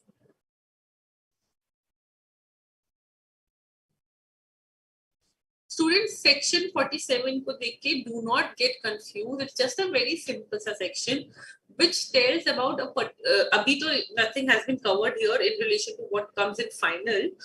It's just a simple section which tells about transactions where either the ownership is getting changed or the asset form is getting changed. Still, then also it is not transferred. But they are covering those situations. Simple. Acha, reverse mortgage. First of all, let's talk about mortgage. Mortgage mein what happens? They give you a loan altogether and then you repay it back. You repay it back, correct?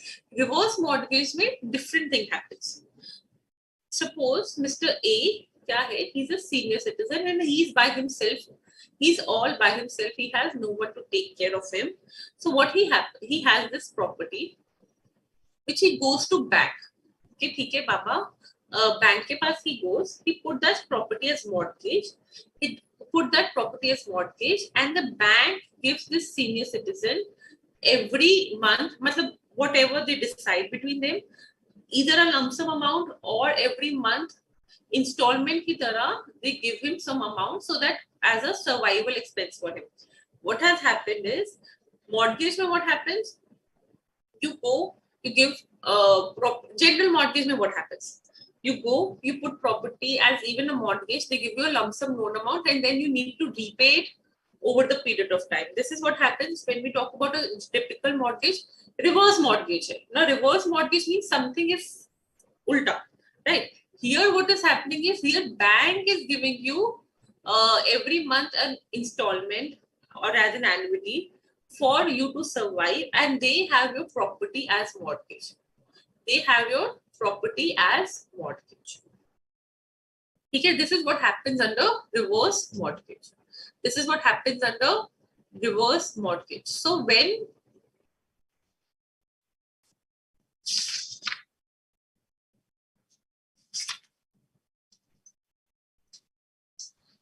we talk about a transfer of any capital asset under reverse mortgage, any transfer of capital asset in transaction of reverse mortgage under a scheme made by notified central government would not be a taxable transfer. अब क्या होता है when suppose Mr. A dies, this property is automatically becomes bank's property.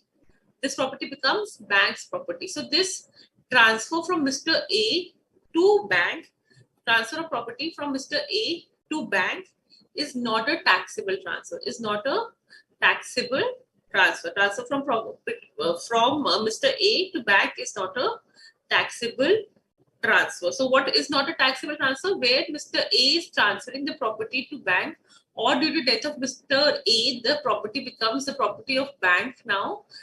That is not a taxable transfer. That is not a taxable transfer. A bank क्या करेगा? Bank, what will bank do?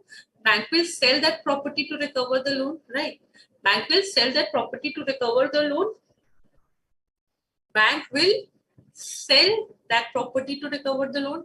Any excess amount which the bank gets over the loan amount, a property was of 100 lakhs.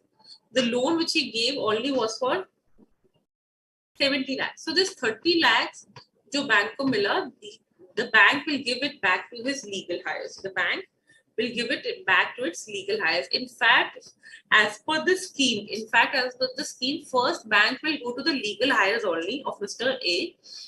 I have so and so property. Can you pay off their loan? Can you pay off Mr. A ka loan? Then bank will not sell the property.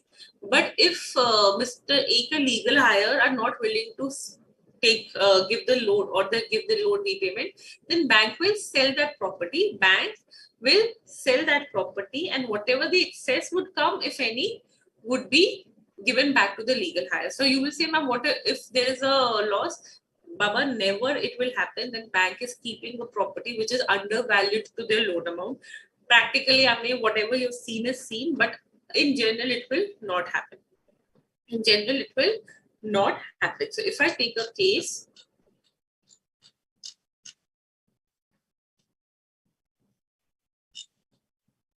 of this, Mr. Abhishek, a senior citizen, mortgaged his residential house with the bank under a notified reverse mortgage scheme. He was getting loan from bank in a monthly installment. Mr. Abhishek did not repay the loan on maturity and hence gave the possession of the house to the bank to discharge his loan. How will the treatment of long-term capital gain be on such reverse mortgage transaction? अब क्या हुआ? Suppose Mr. Abhishek, मेरे वाले example में the senior citizen died. Now let's take an example of Abhishek here only. Abhishek gave this property to bank and took, at the age of 60 he went and he took 75 years ka loan, as in 15 years ka loan, not 75 years ka loan, 15 years ka loan he took. So 15 saal bank unko installments dete raha because now they have the property. Now at the end of 15 years, bank said, okay, the loan term is over. Now give us the loan amount and take your property back. Give us the loan amount and take your property back. So Abhishek says, I don't have money, Baba, you keep this property. You keep this property. Now what has happened? Abhishek has transferred this property to bank. Prima facie to ye dikh raha hai, right? But this transfer of property to bank under reverse mortgage scheme is not taxable. Is not taxable in the hands of Abhishek. Is not taxable in the hands of Abhishek. Also, the installments which he was receiving during the whole lifetime, the installments which he was receiving this whole while or this whole time is also not taxable. Is also not taxable under Section 10. Let's read. Section 47, Clause 16 provides that any transfer of capital asset in a transaction of reverse mortgage under a scheme made and notified by the central government shall not be considered as transfer for the purpose of capital gain. Accordingly, the mortgaging of residential house with bank by Mr. Abhishek will not be regarded as transfer. Therefore, no capital gain will be charged on such transaction. Clear? Further, Section 10, Clause 43 provides that the amount received by the senior citizen as loan either in lump sum or installment in transaction of reverse mortgage would be exempt from income tax. Therefore, the monthly installments amounts which was received by Mr. Abhishek would not be taxable. So clear? Why it is called reverse mortgage? That is clear. What is the taxability? I hope that is clear.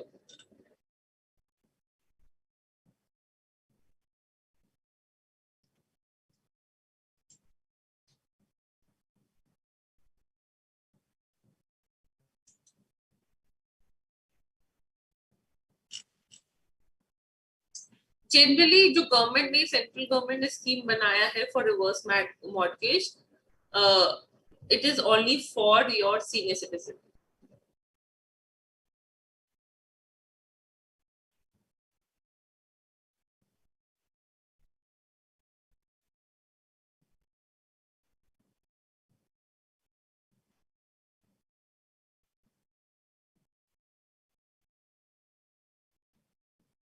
Namrata, I am doing all the thing. I will do it. Do not worry. I have not skipped anything. Sandeep, did it get clear? Reverse mortgage कैसे हुआ?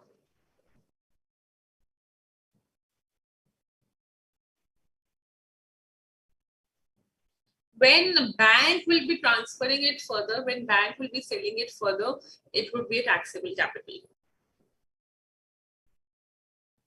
But for you to understand, we are covering about the transfer which has happened between Abhishek and the bank. Abhishek ka property has now become bank ka property. That property which has now, the ownership which has been changed from Abhishek to bank under the scheme of reverse mortgage is not a taxable transfer. Is not a taxable transfer. So Abhishek does not have to pay any capital gain on it. And why it's a reverse mortgage? Because general mortgage mein kya hota hai?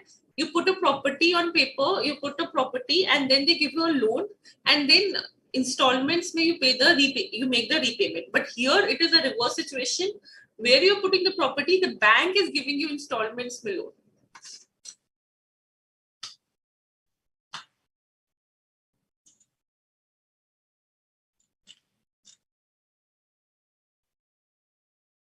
Very simple concept.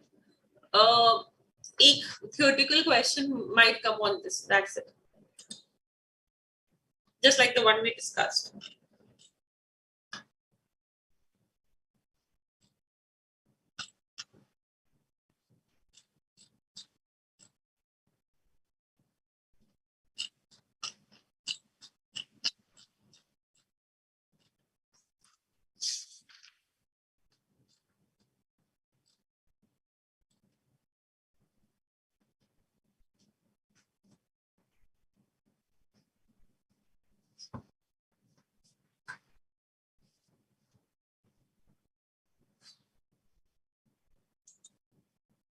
Students, for the next 15, 20 or 30 minutes, we'll be discussing amalgamation and demerger.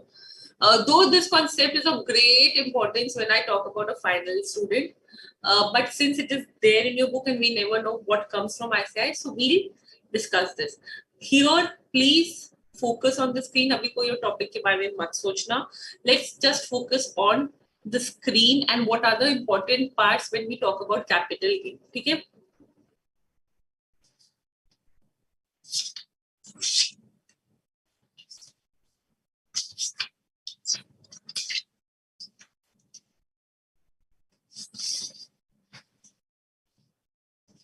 We are discussing about amalgamation first, and then we'll discuss about demerger.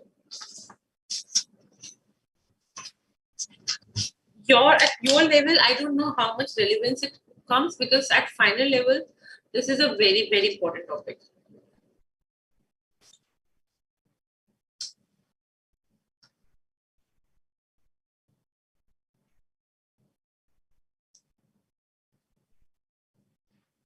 Rekha Kumari, legal hire को जो भी excess amount मिल रहेगा, that would not be taxable, because legal hire को, if not received from bank, they would have inherited it from Abhishek itself, right?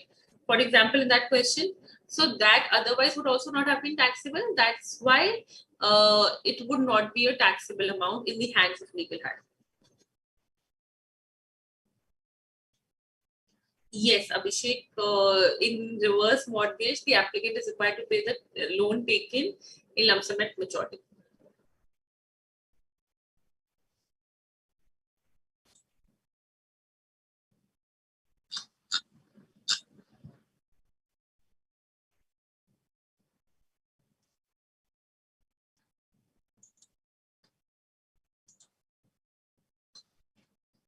Now we are talking about amalgamation. First of all, the amalgamation may, there are 4 persons who would be impacted. One would be the amalgamating company, the amalgamated company, and the shareholders of the amalgamating and amalgamated company. Us perspective se we'll try to understand. X is amalgamated now to Z. This is amalgamating company and this is the amalgamated company. X has been amalgamated to Z. The first of all, amalgamation, which is there as per income taxes, when you transfer all the assets of the amalgamating company to the amalgamated company, all the assets of the amalgamating company are transferred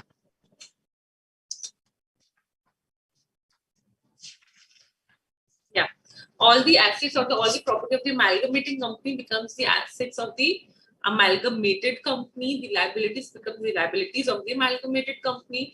The shareholders, at least 75% of the shareholders of the amalgamating company becomes the shareholder of the amalgamated company. This is what the amalgamation as per income tax includes. So when now क्या हो रहा है, X का सारा assets is becoming the assets of Z. The entire assets of X is becoming the assets of Z. So as per section 47, clause 6, transfer of capital assets by amalgamating company to amalgamated company in a scheme of amalgamation is not a taxable transfer. So all the assets which became the assets of the amalgamated company, which is the new company after amalgamation, would all the assets which becomes the all the assets which were transferred under the scheme of amalgamation by the amalgamating company to the amalgamated company would even if become the assets of Z now, but would not be a taxable transfer in the hands of X. Ownership change ho gaya, but it would not be a taxable transfer in the hands of Z. Clear? Okay. So अब क्या होगा, Z के लिए all these would become the assets and these would become the asset for Z. Clear? Sure. And Z के लिए cost of acquisition क्या हो जाएगा? Of these assets, the cost of acquisition would be same as the cost of acquisition of X.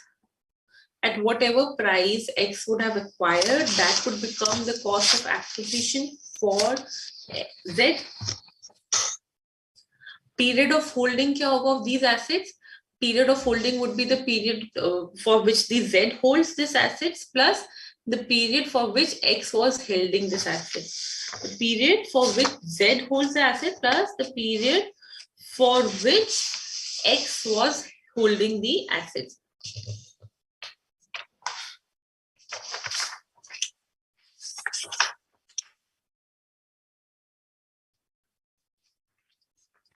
Again, I'll say, think yourself as Z.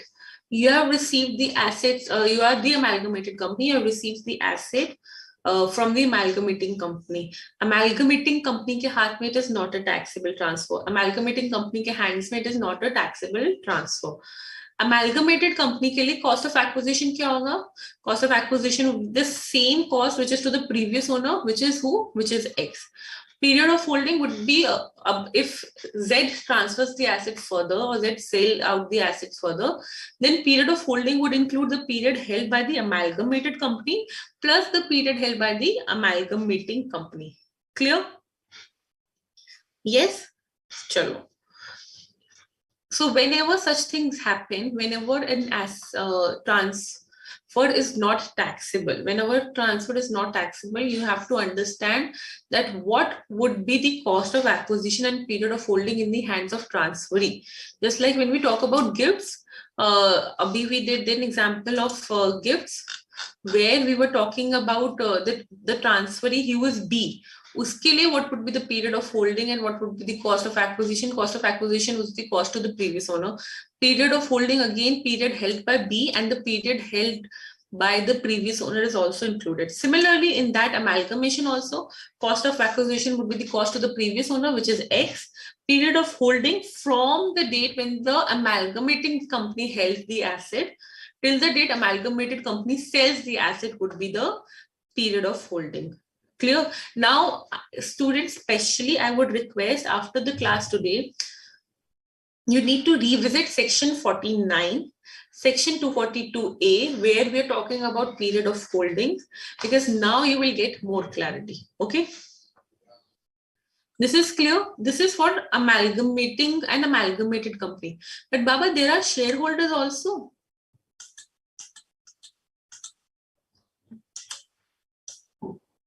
Amalgamating company के shareholders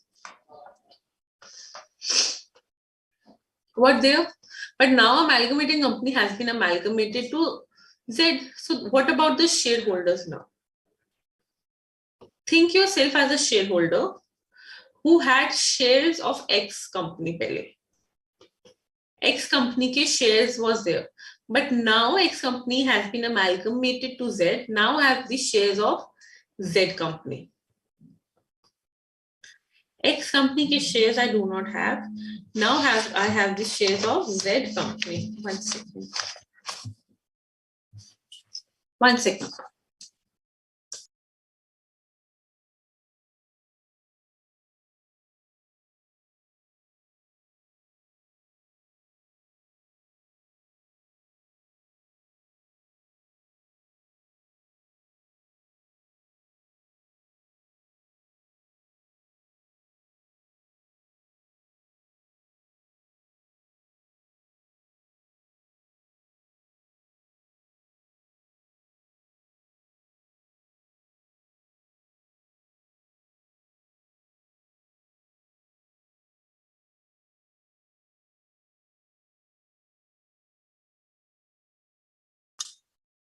Sorry, students. Yeah. So now, पहले I had X company का shares. Now I have Z company का shares. X company का shares were automatically transferred to now Z company का shares. So what would be the cost of acquisition for the shares of Z? Before that, X company का shares are not converted to Z company का shares. So this asset has changed. Ownership is with me, but asset has changed. Will this be a transfer? No. Again, as per section 47, this would not be a transfer. When the shares of amalgamated company gets converted into the shares of amalgamated company, that would not be a transfer. This part which we discussed was the point of view from the companies. Now we are discussing from the point of view of shareholders. Okay. Now what would be the cost of acquisition For me, for these Z company ke shares, now I have Z company ka shares. So what would be the cost of acquisition of Z company ka shares? It would be the cost of acquisition of the shares of amalgamated company, because by virtue of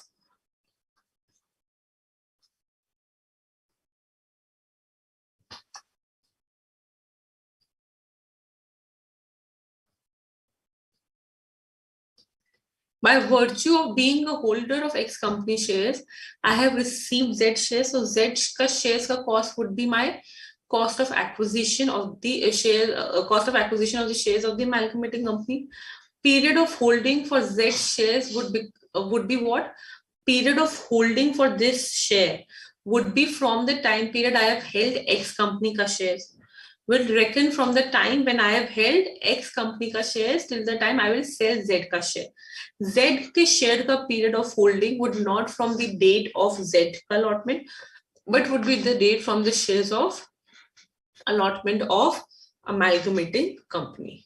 Because now, students, what has happened is X ka shares are no more there. I was a shareholder of X company, but now I'm a shareholder of Z company. So you will say, ma'am, X company के shares तो चले गए, तो उसका क्या? What happened to those? Those are not taxable transfer, number one. Now you will say, ma'am, Z company के shares are in hand, but इसका cost of acquisition क्या है? We did not pay anything for Z company share. We surely did not, but we paid for X company के share, so that would become my cost of acquisition for Z company का share, and the period of holding. And the period of holding would reckon from the date when X company का shares were allotted. Clear हुआ? There are two perspectives to it, not two perspectives. There are two things you have to remember when we talk about companies. Another when we talk about from the point of view of shareholders. When you will say it is clear, I'll move forward and discuss for the demerger part. Take it, give a look to it.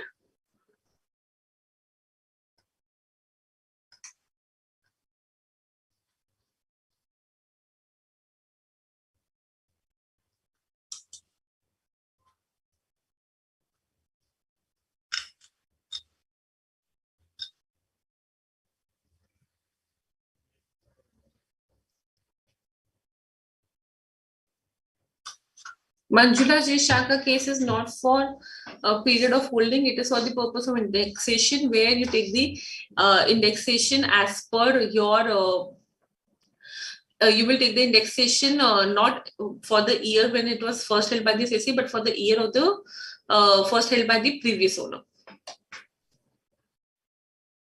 Sunil, where is the problem? Or Shreya Dubey, where is the problem?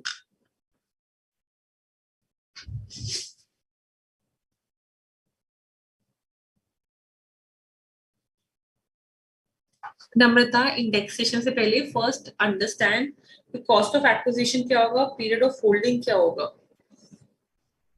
Is that clear? Because उसके बाद तो you have to see whether indexation is applicable or not.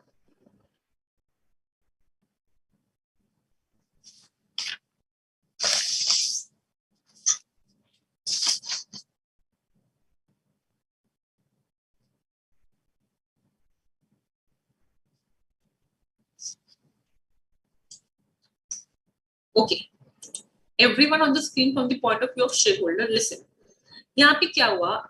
Think yourself as a shareholder of X company. Your shares of X company are now being transferred because of the scheme of amalgamation. Your shares of X company which you held are now being transferred because X company is not there. So X company के shares के बदले what did you get? Z shares. X company के shares के against you got Z company के shares. Exchange हो रहा है. Exchange, if you prima facie see, you will say that it is a transfer because exchange of assets are transferred, giving one asset, getting another asset is a transfer. But as per section 47, it has been specifically excluded from transfer. This X company giving X company ka shares and getting Z company ka shares in the scheme of amalgamation, giving your amalgamating company ka shares and getting amalgamated company ka shares is exempt transfer. It is not a taxable transfer. Number one. Number two, अब transfer तो नहीं हुआ, so fine, x का whatever happened, we do not care. But z के लिए तो I need to take in record the cost of acquisition, so that when I will be selling z का share, I should know what is my cost of acquisition. But the problem came here that मैंने तो I did not pay anything for this. What did I give was x का share, right? So the cost of acquisition of the shares which we receive in amalgamated company would be the cost of acquisition of shares of the amalgamated company. The cost of acquisition of Z shares would be the cost which I paid for getting X ka share. Simple. And the period of holding for Z ka shares would reckon from the period when I was holding X ka shares, or when X ka shares were allotted. Ab clear hua?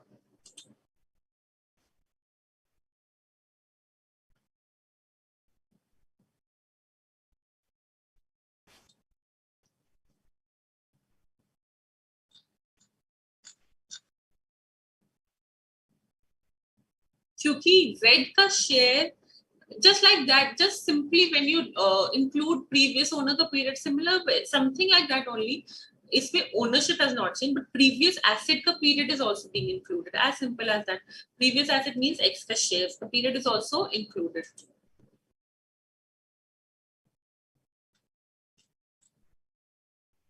Sure, Rohini, Sunil Dubey, is it now clear? Pooja,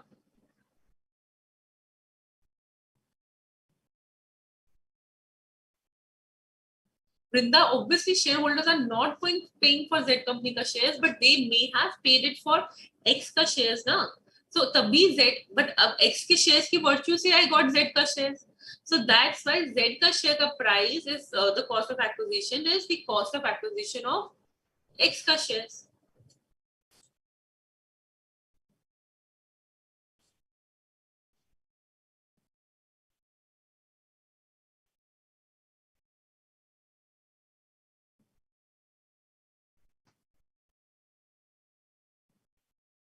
Period of holding से ही पता चलेगा whether it's a long term capital asset or a short term capital asset. X के shares acquire करने से लेके plus Z का share का total would be Z का share का period of holding.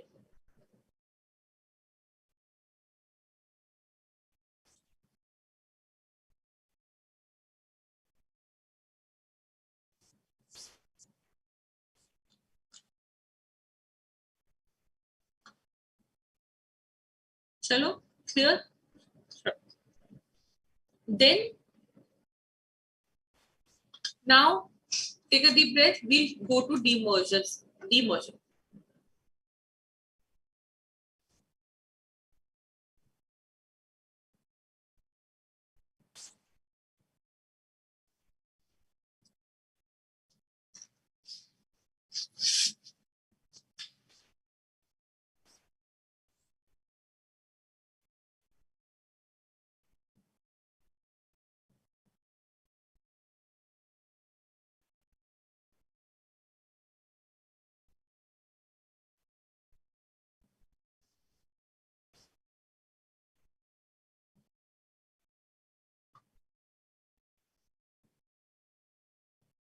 Now listen carefully. X, Y were an entity. X and Y was a company. Now Y has been demerged. X and Y का demerger happened. Now Y has been demerged and Y is now the resulting company. Y is now the resulting company. X and Y got demerged. Y is the resulting company now.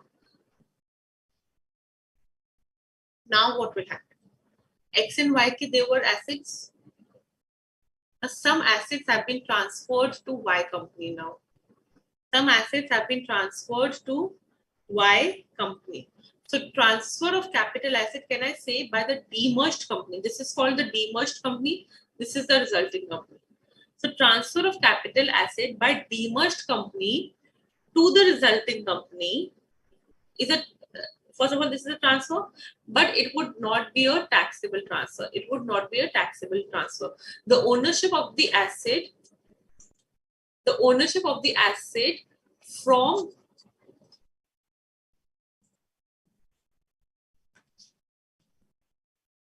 Okay, so the ownership of the asset has changed from XY now to Y. XY is my demerged company, Y is my resulting company.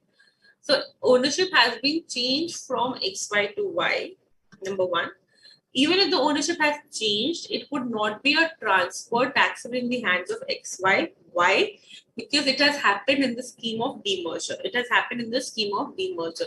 So again, I'll say any capital asset or any transfer in a demerger of a capital asset by demerged company to the resulting company in the scheme of demerger would not be a taxable transfer provided resulting company is an Indian company. Provided resulting company is an Indian company. Clear? Yes.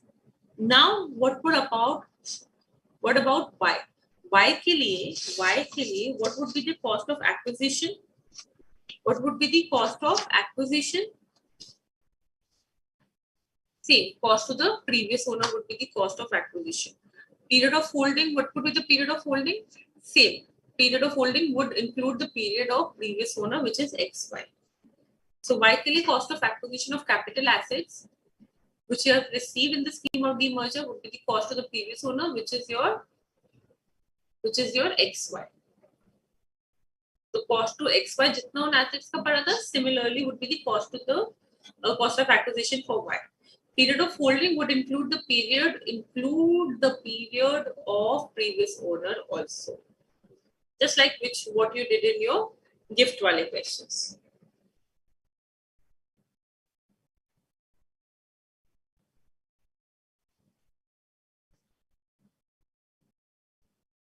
Clear? Now we come to the typical part, which is from the point of view of shareholders. From the point of view of shareholders is now we will be discussing. किसी को demerged company and resulting company में कोई problem?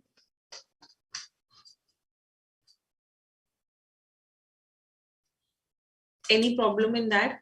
Because now shareholder का part is थोड़ा सा typical.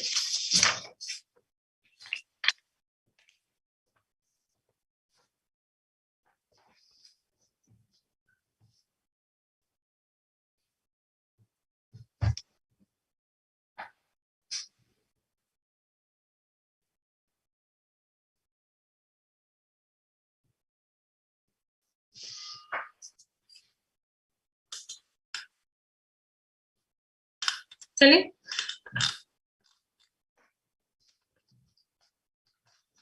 अब think yourself as a shareholder of XY.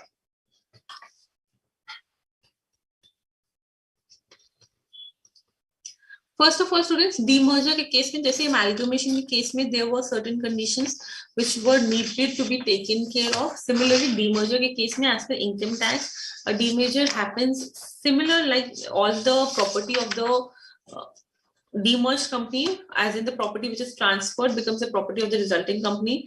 The liabilities being transferred by the demerged company are taken at the same value by the resulting company. Your whatever books of accounts में whatever value was coming here, the same value comes in your resulting company. At least 75% shareholder or at least 3/4 of the shareholders of demerged company becomes the shareholder of merged resulting company also. And transfer is on going concern basis. These are the conditions which we did not discuss. But now we come to the point of view of shareholder. Now you are a shareholder of XY company. ठीक है? You're a shareholder of XY company. Now एक बात बताओ, whether XY has fully dissolved and there is no existence of it? No. Only XY में से Y का part has been separated. XY में से Y का part is separated, right? XY is still there. Now, so what will happen now? What will happen? I was the shareholder of XY. But now, since under the scheme of amalgamation, I would be given Y ka shareholders also. I would become Y ka shareholder also. Under a scheme of amalgamation, I would become Y ka shareholder also. So let's assume my cost of acquisition for XY company का share, my cost of acquisition for XY company का share was 30 per share. Was 30 per share.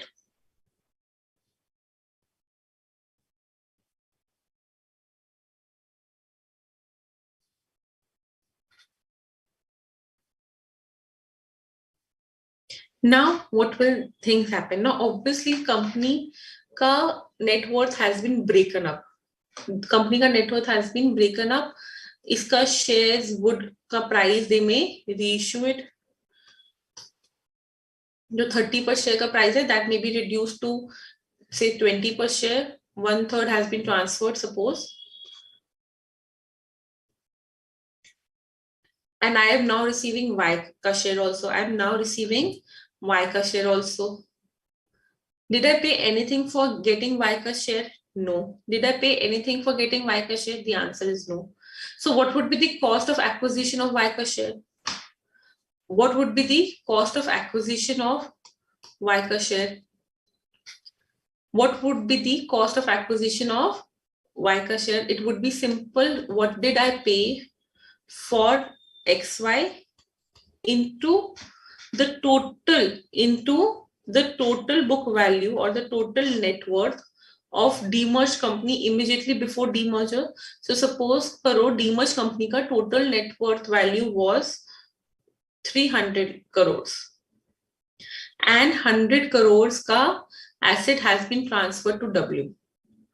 So simply can I say the cost of acquisition for Y company का share for me as a shareholder is 10 per share. क्या किया मैंने? I did not do anything. I just applied a unitary method. 10 per share. How? मैंने XY का share before demerger 30 per share में खरीदा था, right? But now I have received Y का share also. XY का share is still there, but I have received resulting company का share also. Demerged company का भी share is with me. Demerged company has not been dissolved fully. Demerged company का share is with me. But by virtue of holding demerged company, I got Y company का share, correct? अब क्या हुआ? There has been a split.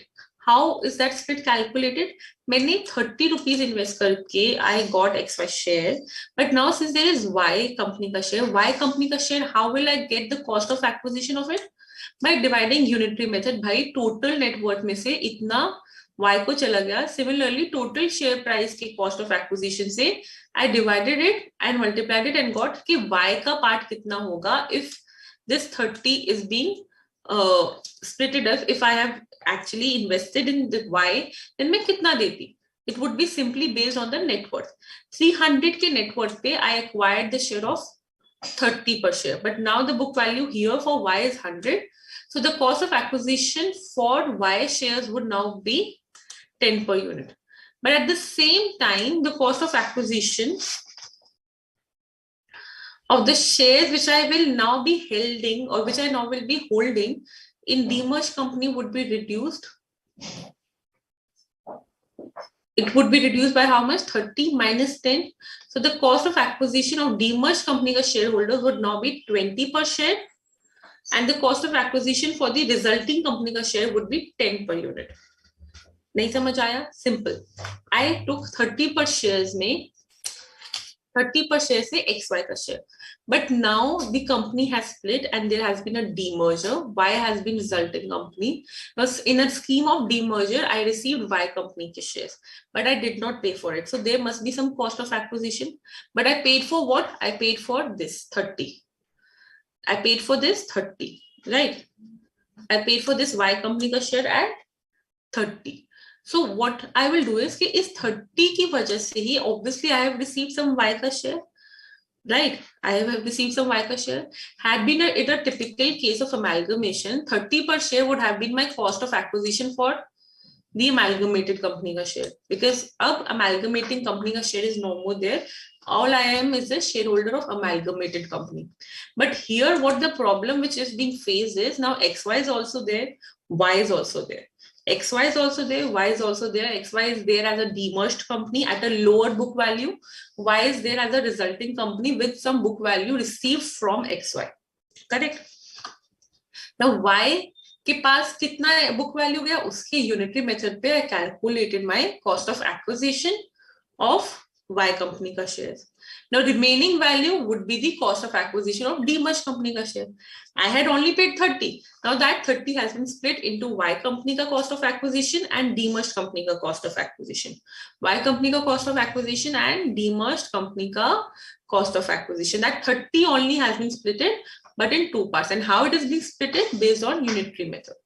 कितना book value transfer हुआ upon my total net worth before demerger, that would become my cost of acquisition for Y ka shares. Remaining would be my cost of acquisition for the demerged company ka shares, which I am already holding.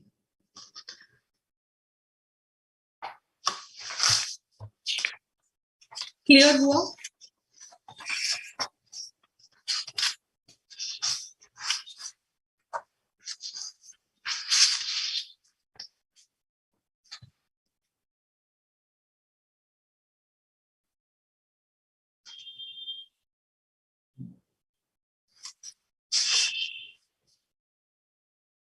Now you will ask, ma'am, what would be the period of holding of Y ka share?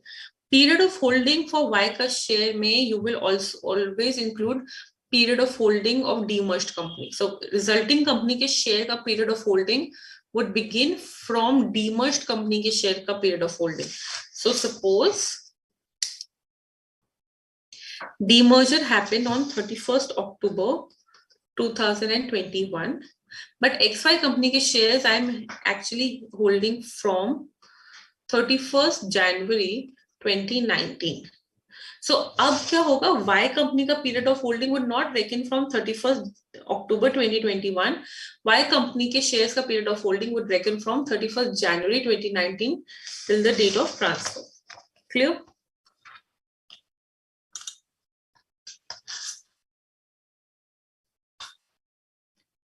Okay. Now when you will read it, this is the concept which comes in your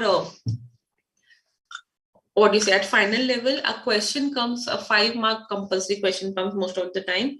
So now when you will read it, section 49, section 242A, it would be very easy for you to understand. थोड़ा सा फिर से पढ़ना, रट्टा मत मारना, divide it and learn it, you will get it. ठीक है? Amalgamation में companies getting merged all together. Demerger में there is original company which is also going on and a resultant company is also there now.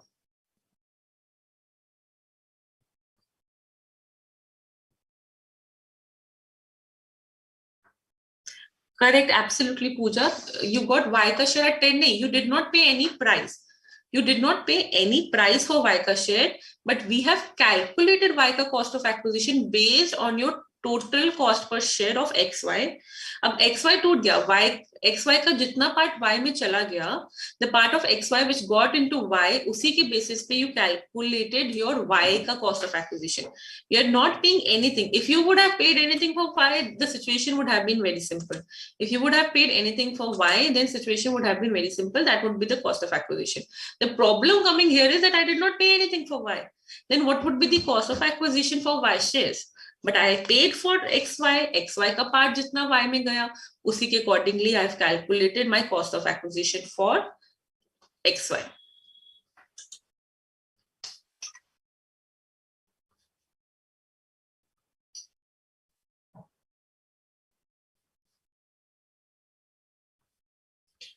That, Brinda, would be given into the question that what is a demerged company, what is your resulting company.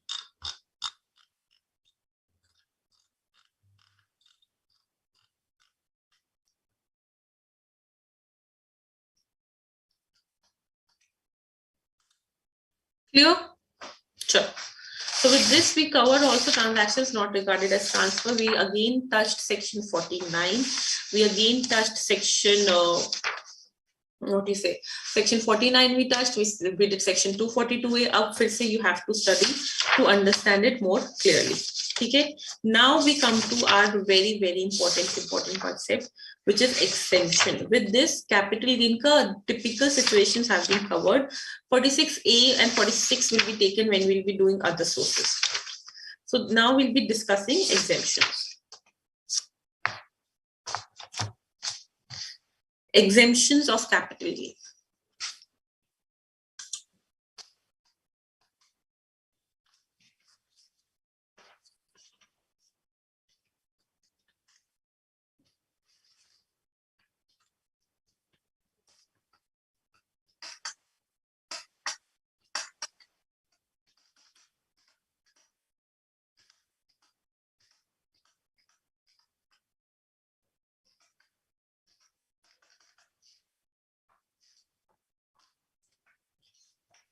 Take a moment to understand where your doubt है. We'll proceed further.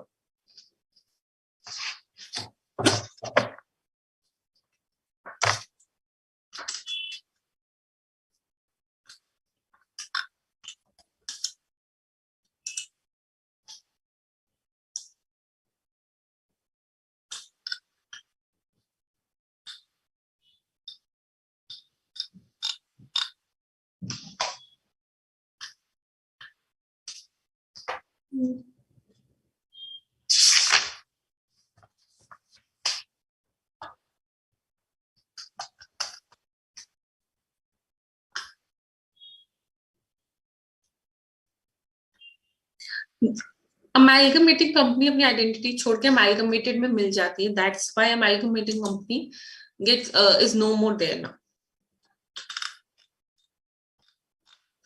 Okay, so I have forward. Someone said I missed salary ka class. We have asked the team to look into it.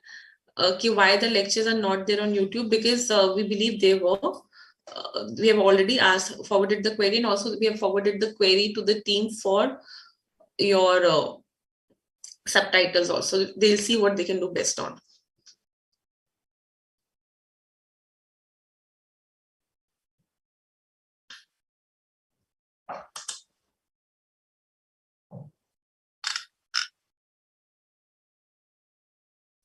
Yes, Parth, company ka X ka cost of acquisition for X ka shares would now be reduced by the cost of acquisition of Y ka. X Y ka shares would now be reduced by cost of acquisition of Y ka shares.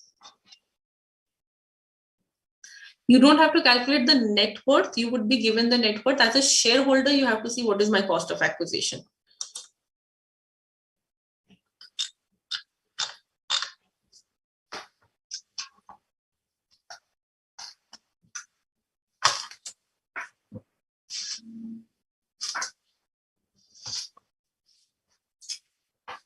Chale? Okay.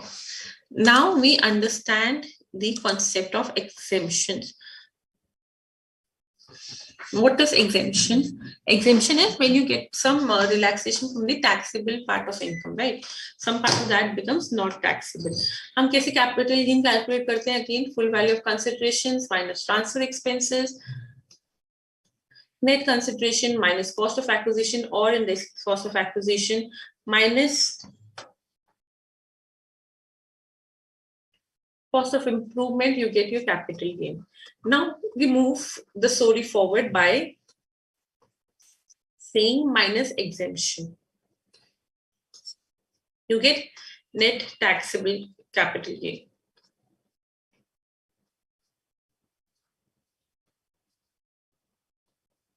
Minus exemption. Now this is the part we are discussing. How are the exemptions calculated? When is the exemption applicable? On what type of assets you get the exemption? First exemption, which is covered in section 54, is exemption, which is there when you sell a residential property and you acquire a residential property. Now, why? First of all, the government would give exemption. So the government wants to build an infrastructure environment, right? The government wants to build an infrastructure requirement. So to incentivize that, they give exemption. They say, do not just sell your assets, create your assets also. They want you to create your own assets. Okay? If you're selling it, simultaneously create it. And if you simultaneously create it, we will not tax anything from you, or will not tax a certain amount which you have invested from you. Okay. So what happens now? Section 54 would only be applicable when the asset which is being sold is a residential property. When I say about residential property, a property of which the income of which is being taxed to income from house property, just the gross annual value goes into income from house property. Okay. Section 54 talks about when you sell a long-term capital asset being a residential property and you purchase another residential property, then you will get exemption. First of all, this is only applicable to individuals and HUF. This is only applicable to individuals and HUF. What do I have to do to make my capital gain free from exemption? Is simply that I have to invest it into another asset being in the nature of residential property, But the question you will ask, ma'am, how do we have to invest it? When do we have to invest it? How much can we invest it? First of all, you have to invest your capital gains. You have to invest your capital gain. The capital gain which you are receiving from the transfer of a residential property, if invested in another residential property, would be exempt up to the amount of capital gain. But how you have to do it? You can either, so suppose I make a transfer on 30th of Jan 2021 or 2022. So the government says either, obviously now when you are selling a property, you plan it. You plan to sell it. You do not just sit and sell it. So if you're thinking of selling it, either you purchase a house,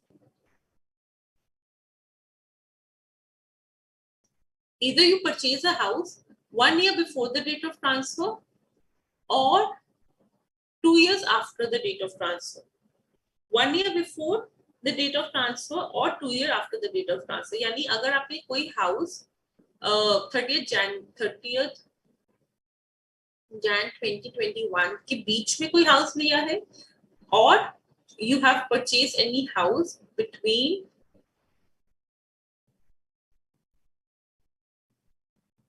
this house would be eligible for exemption. This would be eligible for exemption. So if you have purchased any house 1 year before the transfer, or if you have purchased any house within 2 years from the date of transfer, then that house would be considered as exemption. That house would be considered as exemption for a long-term capital asset, the capital gain, which is in the nature of residential property. I am an individual HF. I sell any residential property. So to encourage investments, they say if you have purchased already 1 year before, or within 1 year, or 2 years after any residential property, then you can claim exemption from the sale of this residential property. The investment which you have made, you can claim the exemption from it. But zaruri to nahi hai that I will purchase. It may happen I can construct. It may happen that I am constructing. So they say either purchase 1 year before or 2 years after, or construct within 3 years, from the date of transfer. Then whatever is the cost of this asset or the capital gain amount would be exempt. Cost of asset or the capital gain amount would be exempt. Now you will ask, ma'am, can we invest in two different assets? Suppose I had a capital gain of 50 lakhs from the sale of a residential property.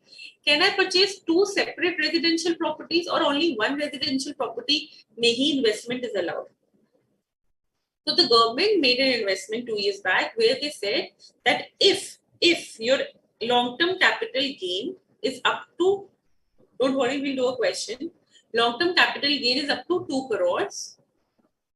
Then you are eligible to make investment in two house properties to claim exemption, or two residential properties to claim exemption. So suppose I had a capital gain of 50 lakhs and I invested 10 lakhs into one flat and 30 lakh into another flat. 10 lakh का एक flat लिया, 30 lakh का another flat लिया. So 40 lakhs would be my exemption. 40 lakhs would be my exemption. Now you will say, ma'am, what if he has taken 50 lakhs there was capital gain.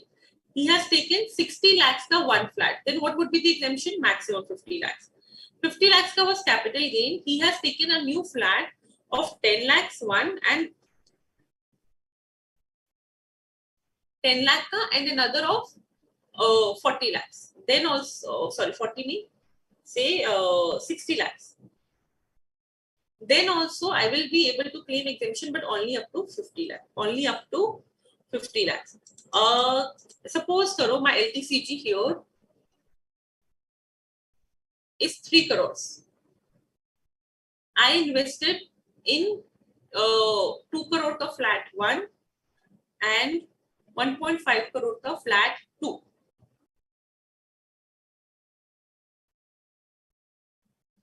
Can I claim exemption of these 2 flats? The answer is no. Why? Because only one property can be purchased either 1 year before or 2 years after, or constructed after within 3 years from the date of transfer. But only one can be done for a long-term capital gain for a value of more than 2 crores. If the long-term capital gain is for a value of less than 2 crores, then 2 properties may also investments can be done. But since here the long-term capital gain was more than 2 crore, only 1 crore would be allowed, hence only 2 crores would be allowed. Only 2 crores would be allowed as exemption. You will obviously take 2 crore and not 1.5 crore because you need to make your taxable capital gain to a lower amount, and 1 crore would be taxable. Clear? Sure. Now a question will come, ma'am, how at the time of return filing, because capital gain or any income has to be finalized before the return filing amount. But here we have enough time. We have 3 years for time. We have 2 years for time, as the case may be. So what will happen? How will we know at the time of return filing? Because suppose I sold the asset on 30th January 2022, and I have to file my return by 30th September, suppose, or 31st October. Let's make it 31st October 2022. Suppose. अभी तो hardly 7 months हुए, or from the date of transfer, if I take hardly 9 months away, how will I be able to decide that whether I have to purchase it or not? And do I have to decide it in 9 months period only? Then what is the relevance of giving 2 years and 3 years per time? So the government says we understand that it is a property investing decision, which is not as easy as making a shopping. We will, what you do is, before return filing, if you're not able to invest in any proper project or any proper property, we transfer all your amount which you think you will be utilizing into a capital gain account. So capital gain account scheme hota hai.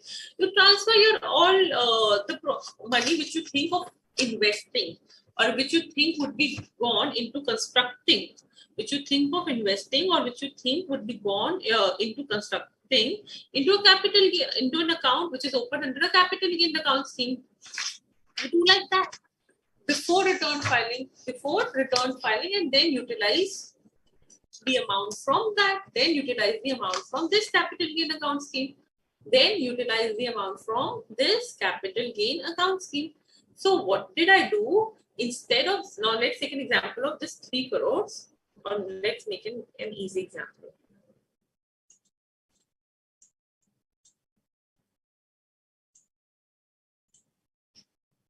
I had a long-term capital gain of 2.5 crores on 31st January 2022. Abhi tak I am not able to determine any property in which I have to invest, but 31st July is my return filing period, and the clock is triggering. What should I do? So what I'll do is, I'll go to a bank, काफी nationalized bank के साथ, I'll open an account under capital gain account scheme, and I'll invest this pura ka pura 2.5 crore, and I'll tell government that I have an intention of investing this pura ka pura 2.5 crore in purchase of a property. So then on that basis, I will claim pura ka pura 2.5 crore as exemption, and I will make nothing as taxable. Now you will say, how will government get to know? By government will get to know how are you using your capital gain account scheme. The time limit is the same. Time limit to invest in new asset is 2 years or 3 years. 1 year before, so I did not do anything. So now 31st January 2024 came or 31st January 2025 came. If I have told that I'll be purchasing an asset and if I have not purchased any asset by 31st January 2024, then what will happen? The amount of exemption which I have claimed would be taxed as long-term capital gain in that year. I did not make any investment. So 2.5 crore का जो exemption मैंने previous year 21-22 में लिया था would become my taxable income in previous year 23-24 because I did not make an investment. Or if the same happened, if I did not make any kharcha, then full for the construction, then again 24-25 में that would become my capital gain income. Ma'am, if you have spent 1.5 crore and not 1 crore, so whatever amount is unutilized or unused or have not been utilized, ultimately would become taxable once the period for purchase or construction gets over. Once the period of purchase or construction gets over. Clear hua? Hopefully. Last concept in this is, we'll do one question and then I will take your questions. Okay? Last concept in this is that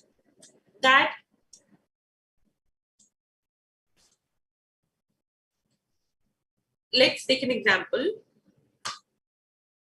मेरे को LTCG हो रहा था 2.5 करोड़ का.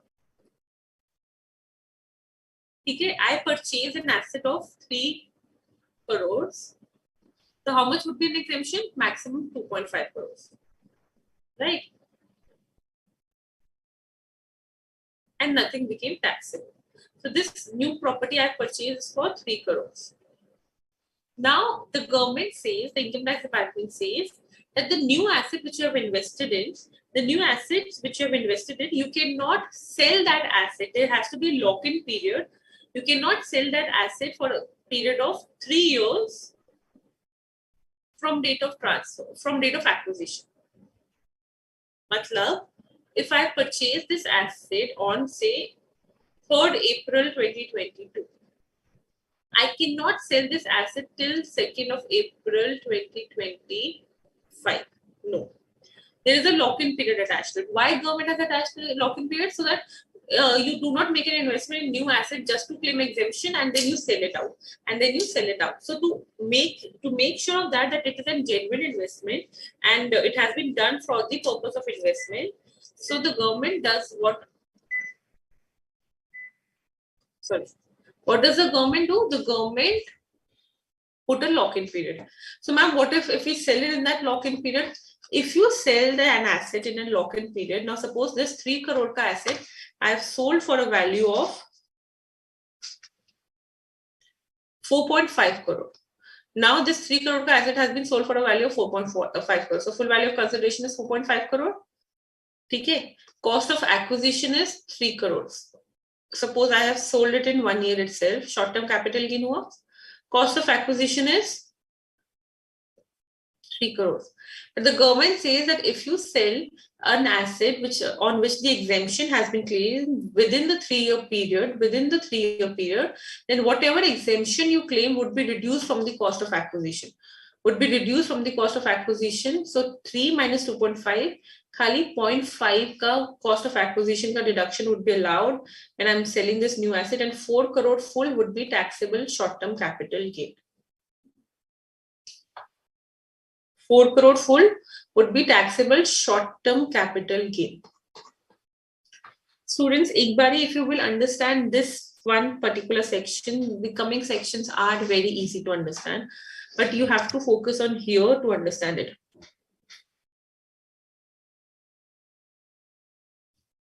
Again, I will repeat it. First is, let's start from the beginning. First is that if you are transferring any residential property which is in the nature of long-term capital asset and in your individual HUF, then you can claim exemption under section 54 by investing in a new residential property. The new residential property which you can invest in can either happen before 1 year from the date of transfer or 2 years after the date of transfer. You can also construct, but that can be constructed within 3 years of date of transfer. But if you plan to do so and you have not done before return filing, transfer the amount in your capital gain account scheme, and then whatever in that period, invest that amount from capital gain account scheme. The amount which is transferred in the capital gain amount scheme is claimed as exemption, once the period of capital gain account scheme is over, that means these period in which you had to make investment, and if you have not made any investment, the remaining balance becomes taxable as long-term capital gain in the year when the time period expires. Second thing, that you can make investment in 2 assets also, in 2 residential property also, only if your LTCG is up to 2 crore, and also this investment in making 2 assets is a one-time opportunity, that is in your whole lifetime, only one time this would be allowed. Thirdly, if you make an investment in a new asset, you cannot sell that new asset within 3 years from the date of its acquisition. If you sell it, then on the sale of that asset, the cost of acquisition would be reduced by the exemption which you have claimed, and ultimately you are suffering a loss in a way. Your cost of acquisition is reduced. That means more tax, more of the capital gain becomes taxable. Clear? Any problem? Now ask a question. Or let's do one question and then we'll take up your question.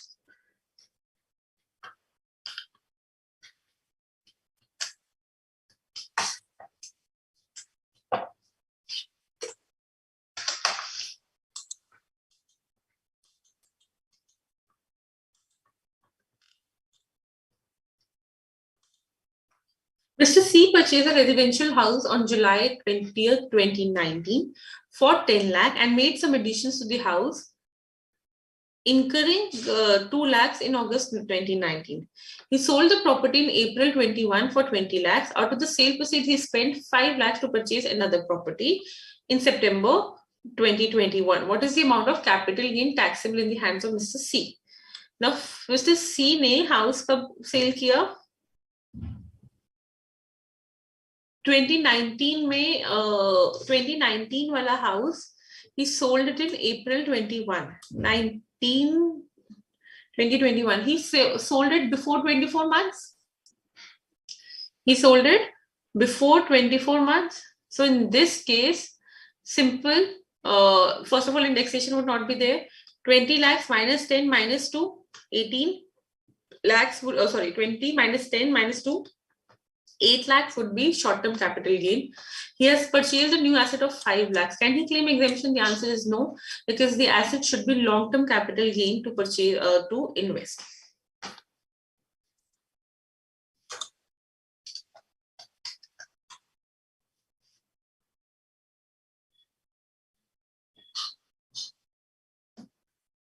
Now I'll quickly take the query. Aditya, I did not. Okay.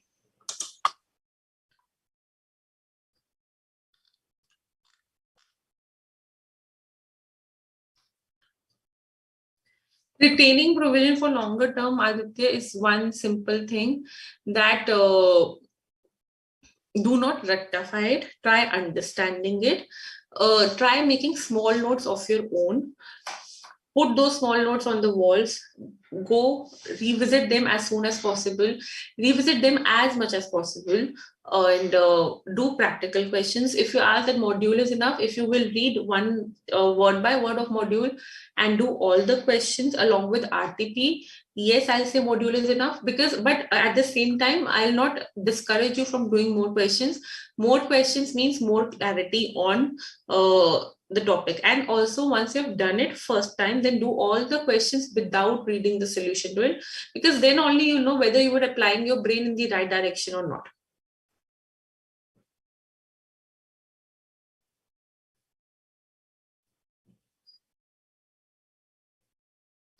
Vrinda, on remaining 0.5, on this 0.5, अभी 0.5 का तो मेरे को reduction मिल गया ना from the cost of acquisition. I am talking about the transfer of this new asset which I sold. So 0.5 पे I've claimed the cost of acquisition and deduction, so 4 crores is getting taxable. Had I sold this asset after a 3 years period for 4.5 crores, so 4.5 minus cost of acquisition, pura 3 crore ka would have been allowed, plus obviously indexation benefit would also have been allowed. Correct?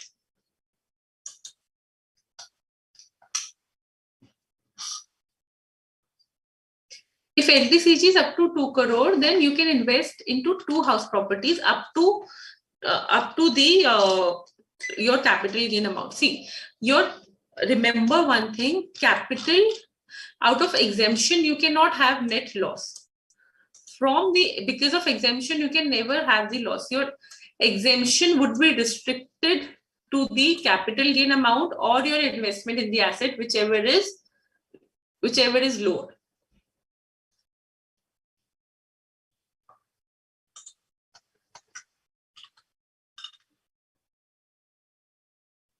One time allowed का मतलब है कि it can happen only one time that I'm investing in 2 assets. अब suppose next time I sell another residential house property, I cannot again invest in 2 assets to avail this benefit. Then only one asset का benefit would be allowed.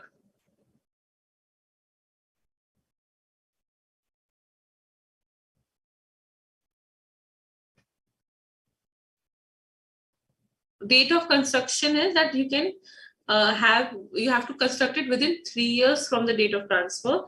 Within 3 years. So if you have started constructing before transfer, but 3 years if completed, then it would be allowed.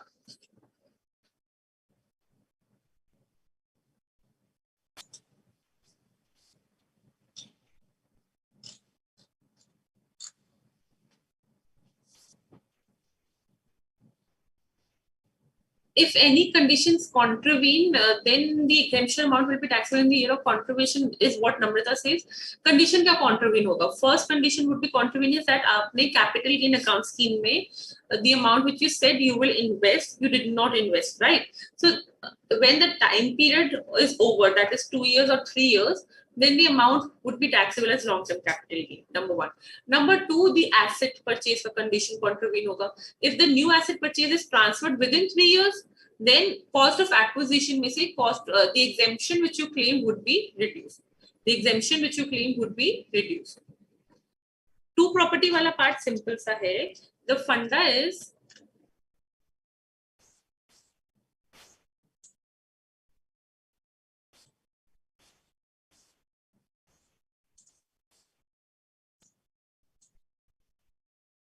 when as per this section 54, I have to invest in one property either 1 year before or 2 years after as in purchase, or 3 years after if I'm constructing it, right? And the exemption would be allowed up to the maximum amount of capital gain. But sometimes students, what people prefer is in investing in chota properties, as in take multiple properties. So the government say, okay, we'll allow this, but we'll allow only to those assessees who have LTCG for this section 54 up to 2 crores. Then they can invest in 2 properties. आप एक साल पहले एक purchase कर लो, and then you purchase another one after 2 years. We would allow both. We will allow both. But again, this can happen only once in lifetime. Then again, sometimes in future, you after 10 years, you sell another property. Again, you cannot invest in 2 properties to claim exemption. Then in that case, exemption would only be allowed of 1. Then in that case, exemption would only be allowed for 1.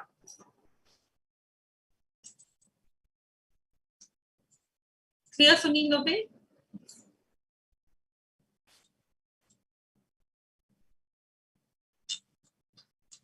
पक्का से चलो देखा. Is it clear now?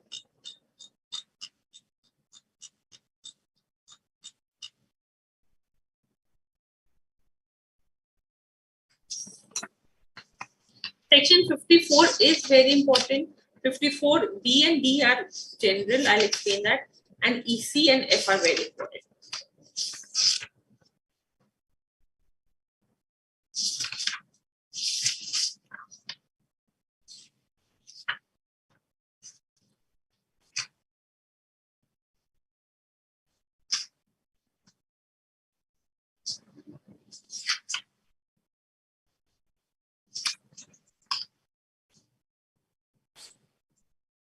I'll be taking 15 minutes more and we'll complete the exemptions. Okay.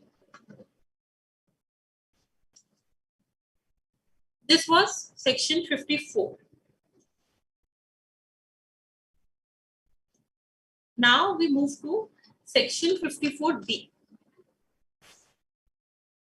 Section 54B is similar. If you have understood residential wala, now in B and D are very easy.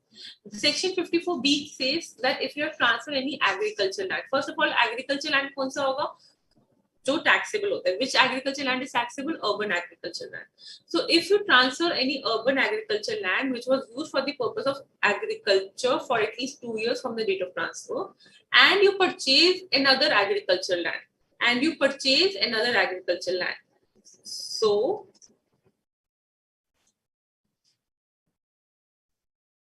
section 54B, again applicable to individual HUF,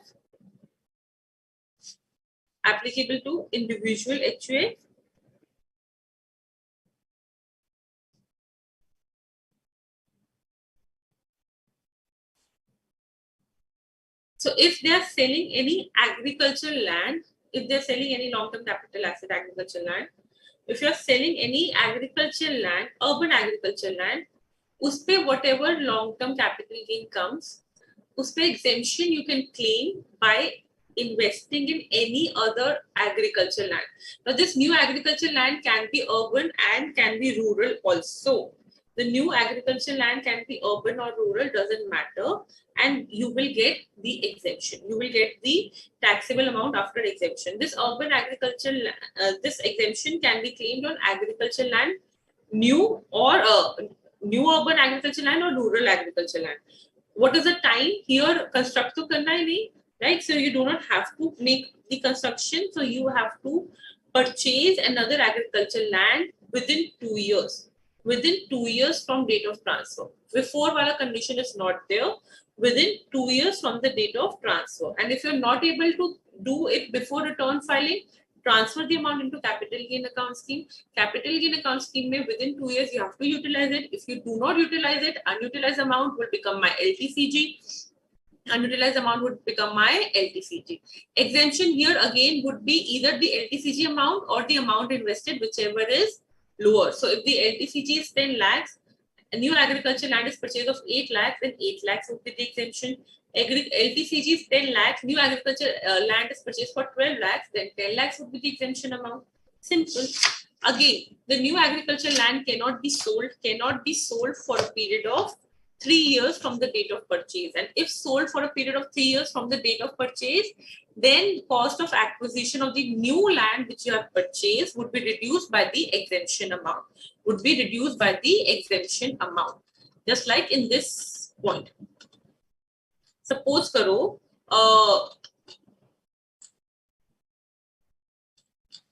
you had sold a land, this big capital gain was coming.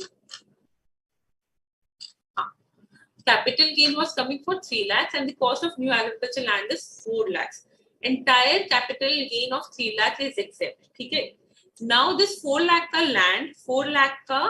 land, you are selling it before the 3 year period for 6 lakhs. 6 lakhs you are selling. So the cost of acquisition of, say suppose you are selling it within 1 year. Short term capital gain hua.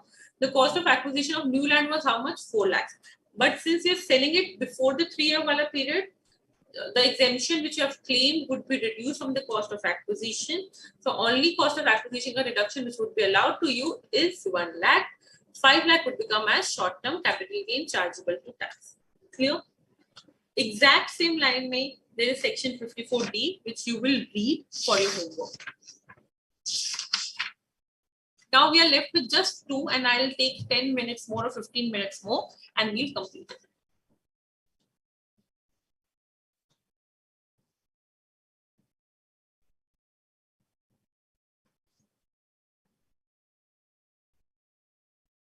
Okay, 54D is your homework. It's totally similar. I will not go into it. 54D mein bas industrial undertaking is being transferred and new industrial undertaking is invested into land and building of industrial undertaking. Transferred and purchased into land and building of new industrial undertaking.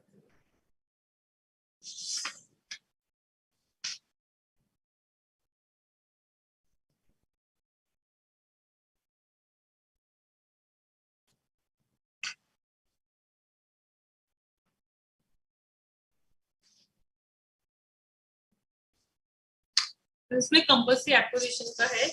That's it. चलो. Now let's begin with 54 EC. 54 EC talks about capital gain exemption claimed when you are selling. First of all, it's for any assessing. When you are selling an asset which is either in the nature of land, building, or both, and is in the nature of long-term capital asset. So long-term capital asset being land, building, or both, sold by any assessee, can claim exemption. Now, exemption claim करने के लिए where you have to utilize the amount? You have to utilize these amount in specified bonds. Bonds. कौन से bonds, ma'am? NHAI bonds, National Highway Authority bonds, National Highway Authority of India bonds, RECL, Rural Electrification Corporation bonds, Rural Electrification Corporate Limited bonds, PFC, Power Finance Corporation bonds, and your IRFC, Indian Railways Finance Corporation bonds. In bonds, if you invest, these were the two which were given in Act. Later two were notified. So, if you invest in the 5-year bonds, ये 5-year lock-in period के bonds हैं. So, if you invest in the 5-year lock-in period के bonds, the proceeds of the long-term capital gain of any land, building, or both in these 5 years wala lock-in period wale bonds, then in that case you will get the exemption. But the problem here is that you have to make investment. Number one, the investment has to be done within 6 months from the date of transfer. 6 months from the date of the transfer, the investment has to be done. Second thing, here there is no capital gain account scheme here. Second thing, you can maximum claim exemption is the amount which you invest or the long-term capital gain which is getting taxed, but up to 50 lakhs. Now, what does this mean? Suppose there is 75 lakhs ka capital gain, and I invested full 75 lakhs in these bonds. But the maximum exemption which I can claim here is 50 lakhs. So 25 lakhs would be taxable. There's an upper ceiling limit attached. That maximum exemption which you can claim in 54 EC is up to 50 lakhs, and you have to invest within 6 months from transfer. Here, students, land and building or both have to be a long-term capital asset. But can I say, if you remember, when I talked about depreciable assets, suppose we're talking about building is a depreciable asset, right? And depreciable asset pe always what comes is a short-term capital gain, correct? Depreciable asset pe always the nature of gain is short-term, right? Section 50. So you will say, ma'am, then this 54 EC would be applicable. Suppose there's a building which is 10 years old, and I am applying depreciation on it. Now, when I sold that building, there is a short-term capital gain because of the virtue of Section 50. Can I then invest in 54 EC because this is only for long-term capital gain? The answer is yes. It is not for a long-term capital gain. It is for a long-term capital asset in the nature of building. That means even if the gain which is coming as STCG for depreciable asset, then also there was a Dempo company case where Supreme Court held the nature of building is long-term. But just because of virtue of Section 50, the nature of capital gain is short-term, that is immaterial. Then in that case also you can invest in 54 EC ka bonds because the nature is long-term. Okay? Now what will happen if we will if the lock-in period is not fulfilled, as in 5 years se pehle you redeemed the bond, or you put the bond as mortgaged somewhere and you got money over it, मतलब उसको आपने utilize करा कैसे, bond को कहीं mortgage रख के you got advance or loan against that bond. If you do that, whatever exemption which was claimed will become taxable income in the year you make such violation.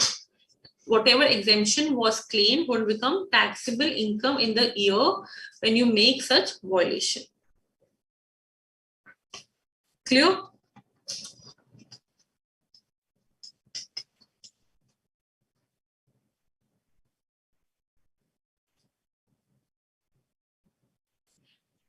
Agricultural land में there is no concept of 2 crores. Only 54 section में there was a concept of 2 crores. Period of construction of 3 years means, yes, the construction has to be completed within 3 years period, not the construction has to begin within 3 years period.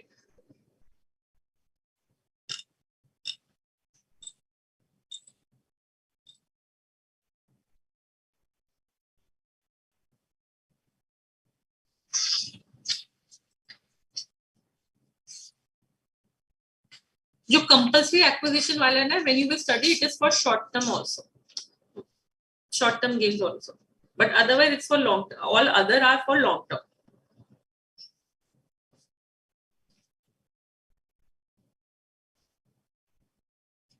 Contravention का students, every section has a different impact. अब जैसे 54 EC में the entire exemption which was claimed would become taxable, right? 54 and 54B में, which we saw, cost of acquisition में से if you're selling the transfer asset, cost of acquisition में से the amount is getting reduced. So every section has a different in problem. Last section for the day.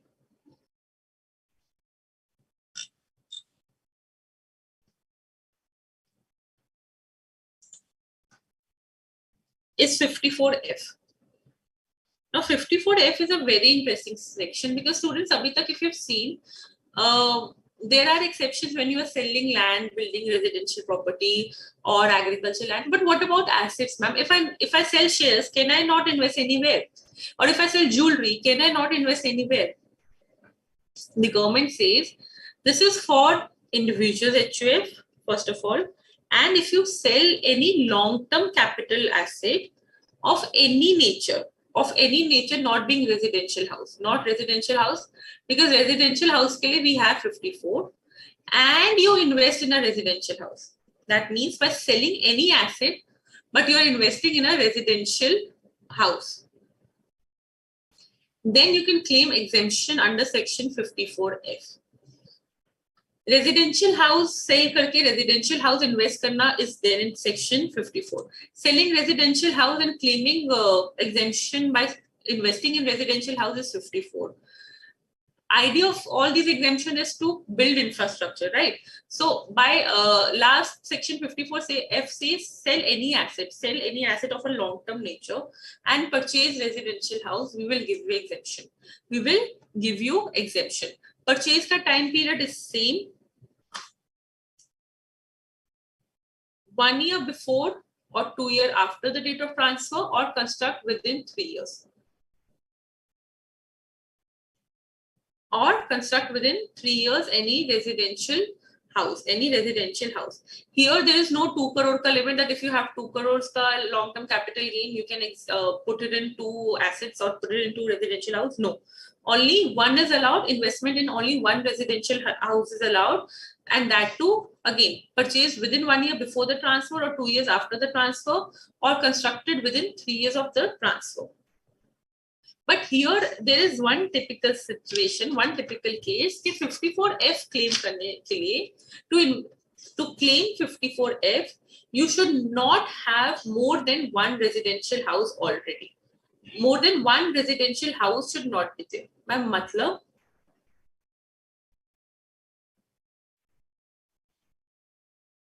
So if I sold shares, and when I sold shares, I had long-term capital gain of 50 lakhs. Okay, but I had all 2 residential house already in my name. In my name, I had 2 residential house. Even if I'm investing in third residential house, within this 2 years period, I cannot claim exemption under section 54F. Why?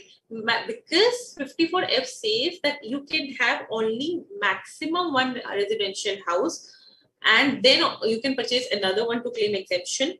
But before claiming exemption, you should not have, or before purchasing the new residential house, you should not have one or more than one residential house to claim exemption. So if I have one residential house, I can purchase new one, correct, and I can claim exemption on it. If I have two residential house, I can purchase it, but I cannot claim exemption over it. If I have no residential house, I can purchase the new one and I can claim exemption over it under section 54F. Similarly, if I do not have the time to invest before the return filing period, I will transfer the amount in my capital gain account scheme.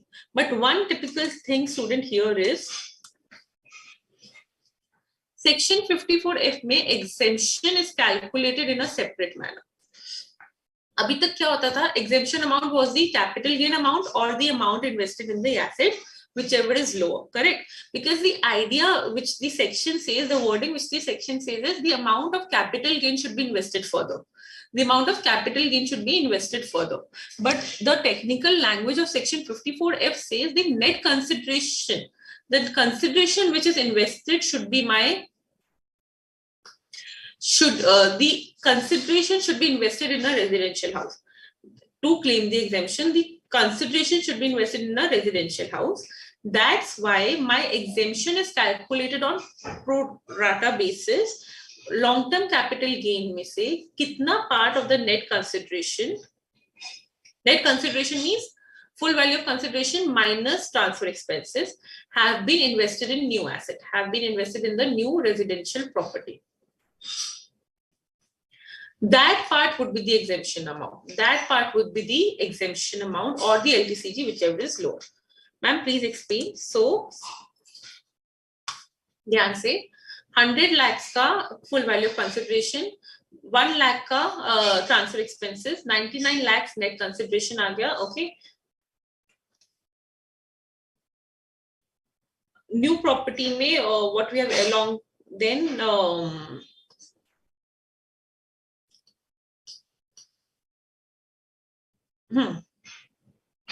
cost of acquisition was 88 lakhs. LTCG is 11 lakhs. LTCG is 11 lakhs. Cost of acquisition indexed. Cost of acquisition of shares. I'm talking about shares. My bad. Let's take shares. Pay 100 lakhs ka you got very unreasonable amount, but 100 lakhs ka you got capital gain. Transfer expenses was for 1 lakh. 99 lakhs becomes my net consideration. Cost of acquisition was 88 lakhs. Okay. Now the long-term capital gain is 11 lakhs. Long-term capital gain is 11 lakhs. Now 11 lakhs, but I invested in the new property, in the house property for a value of 90. For a value of 90. So 90 by 99.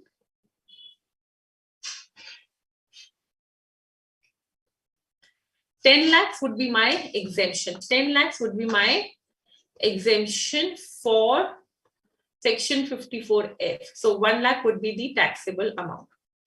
So how much part of the net consideration I am investing in the new asset would be proported to my long-term capital gain to claim the exemption? Pura ka pura long-term capital gain would not be exemption. The amount which is invested in the new asset in proportion to the net consideration. Had I invested full 99 lakhs, then full capital gain would have been exempted, ma'am. If we have invested 110 lakhs, then maximum up to capital gain would be exempted. Okay, clear?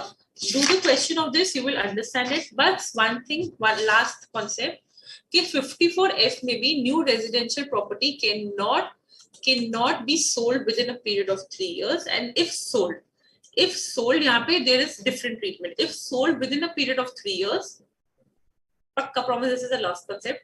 If sold within a period of 3 years, then what will happen? Two things will happen. One, so you will calculate the capital gain which is happening on the sale of new asset or the new property. Okay, इसमें cost of acquisition से you will not reduce, which we did in section 54. No, the capital gain which has been claimed as exemption exemption which you claim would become my long-term capital gain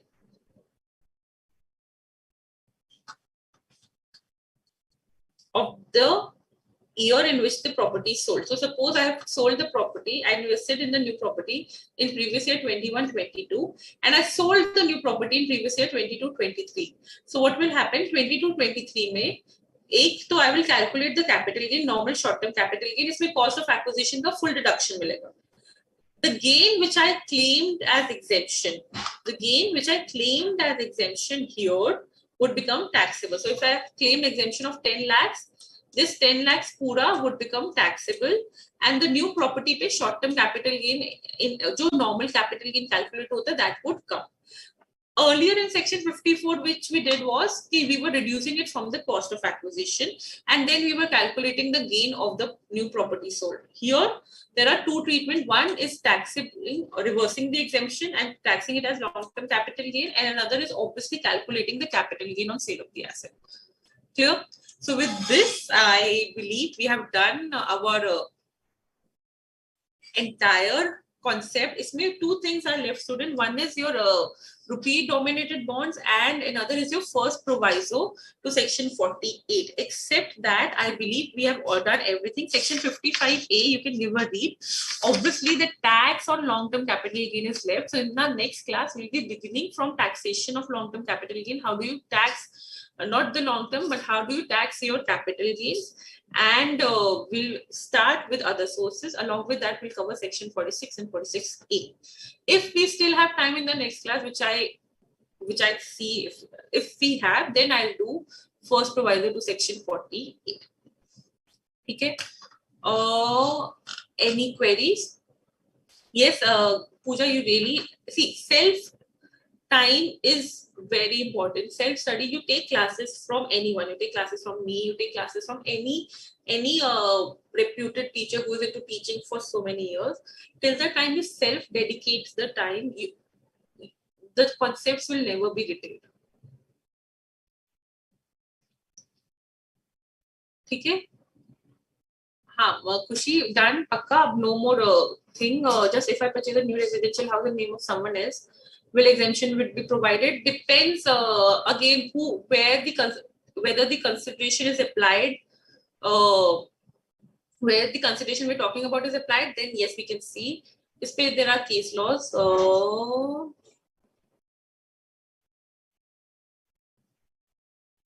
Ma'am, under section 54, where assessee constructs house property, he will have to also purchase land first. So land cost also be included.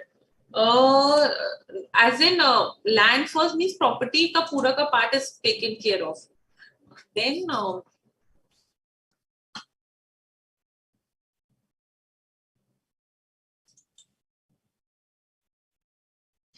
property, agar aap sirf land loge, it would not come here, but land and building loge, it will come here. Questions, if any, are there? In the next class, if you are on time, we'll dedicate first 10 minutes to your queries, which are coming from the concepts which we have studied till now. But first 10 minutes only, strictly. So by 7:10 only, we'll take the queries. So you can post your queries before so that we can take those. So by 7:10, we'll take the queries. Then for the next 30 minutes, we'll do our taxation on long-term capital gain. We'll begin with other sources. We'll quickly finish other sources, and we'll do section 46 along with that.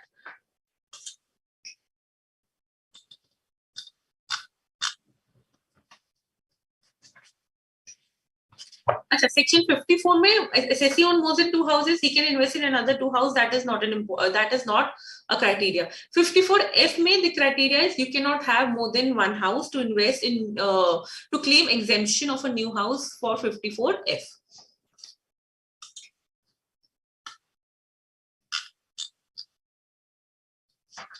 Okay, chalo, great. See you in the next class. Please do study. And do not worry, do not be worried about the syllabus, because it is literally nothing when it is compared to final, but at pure level, yes, it is so much. Since it's first time, relate the concept is all I can say. More you relate it, more easy it would be to grab the knowledge of it. Okay? So take care. Bye. Have a good day.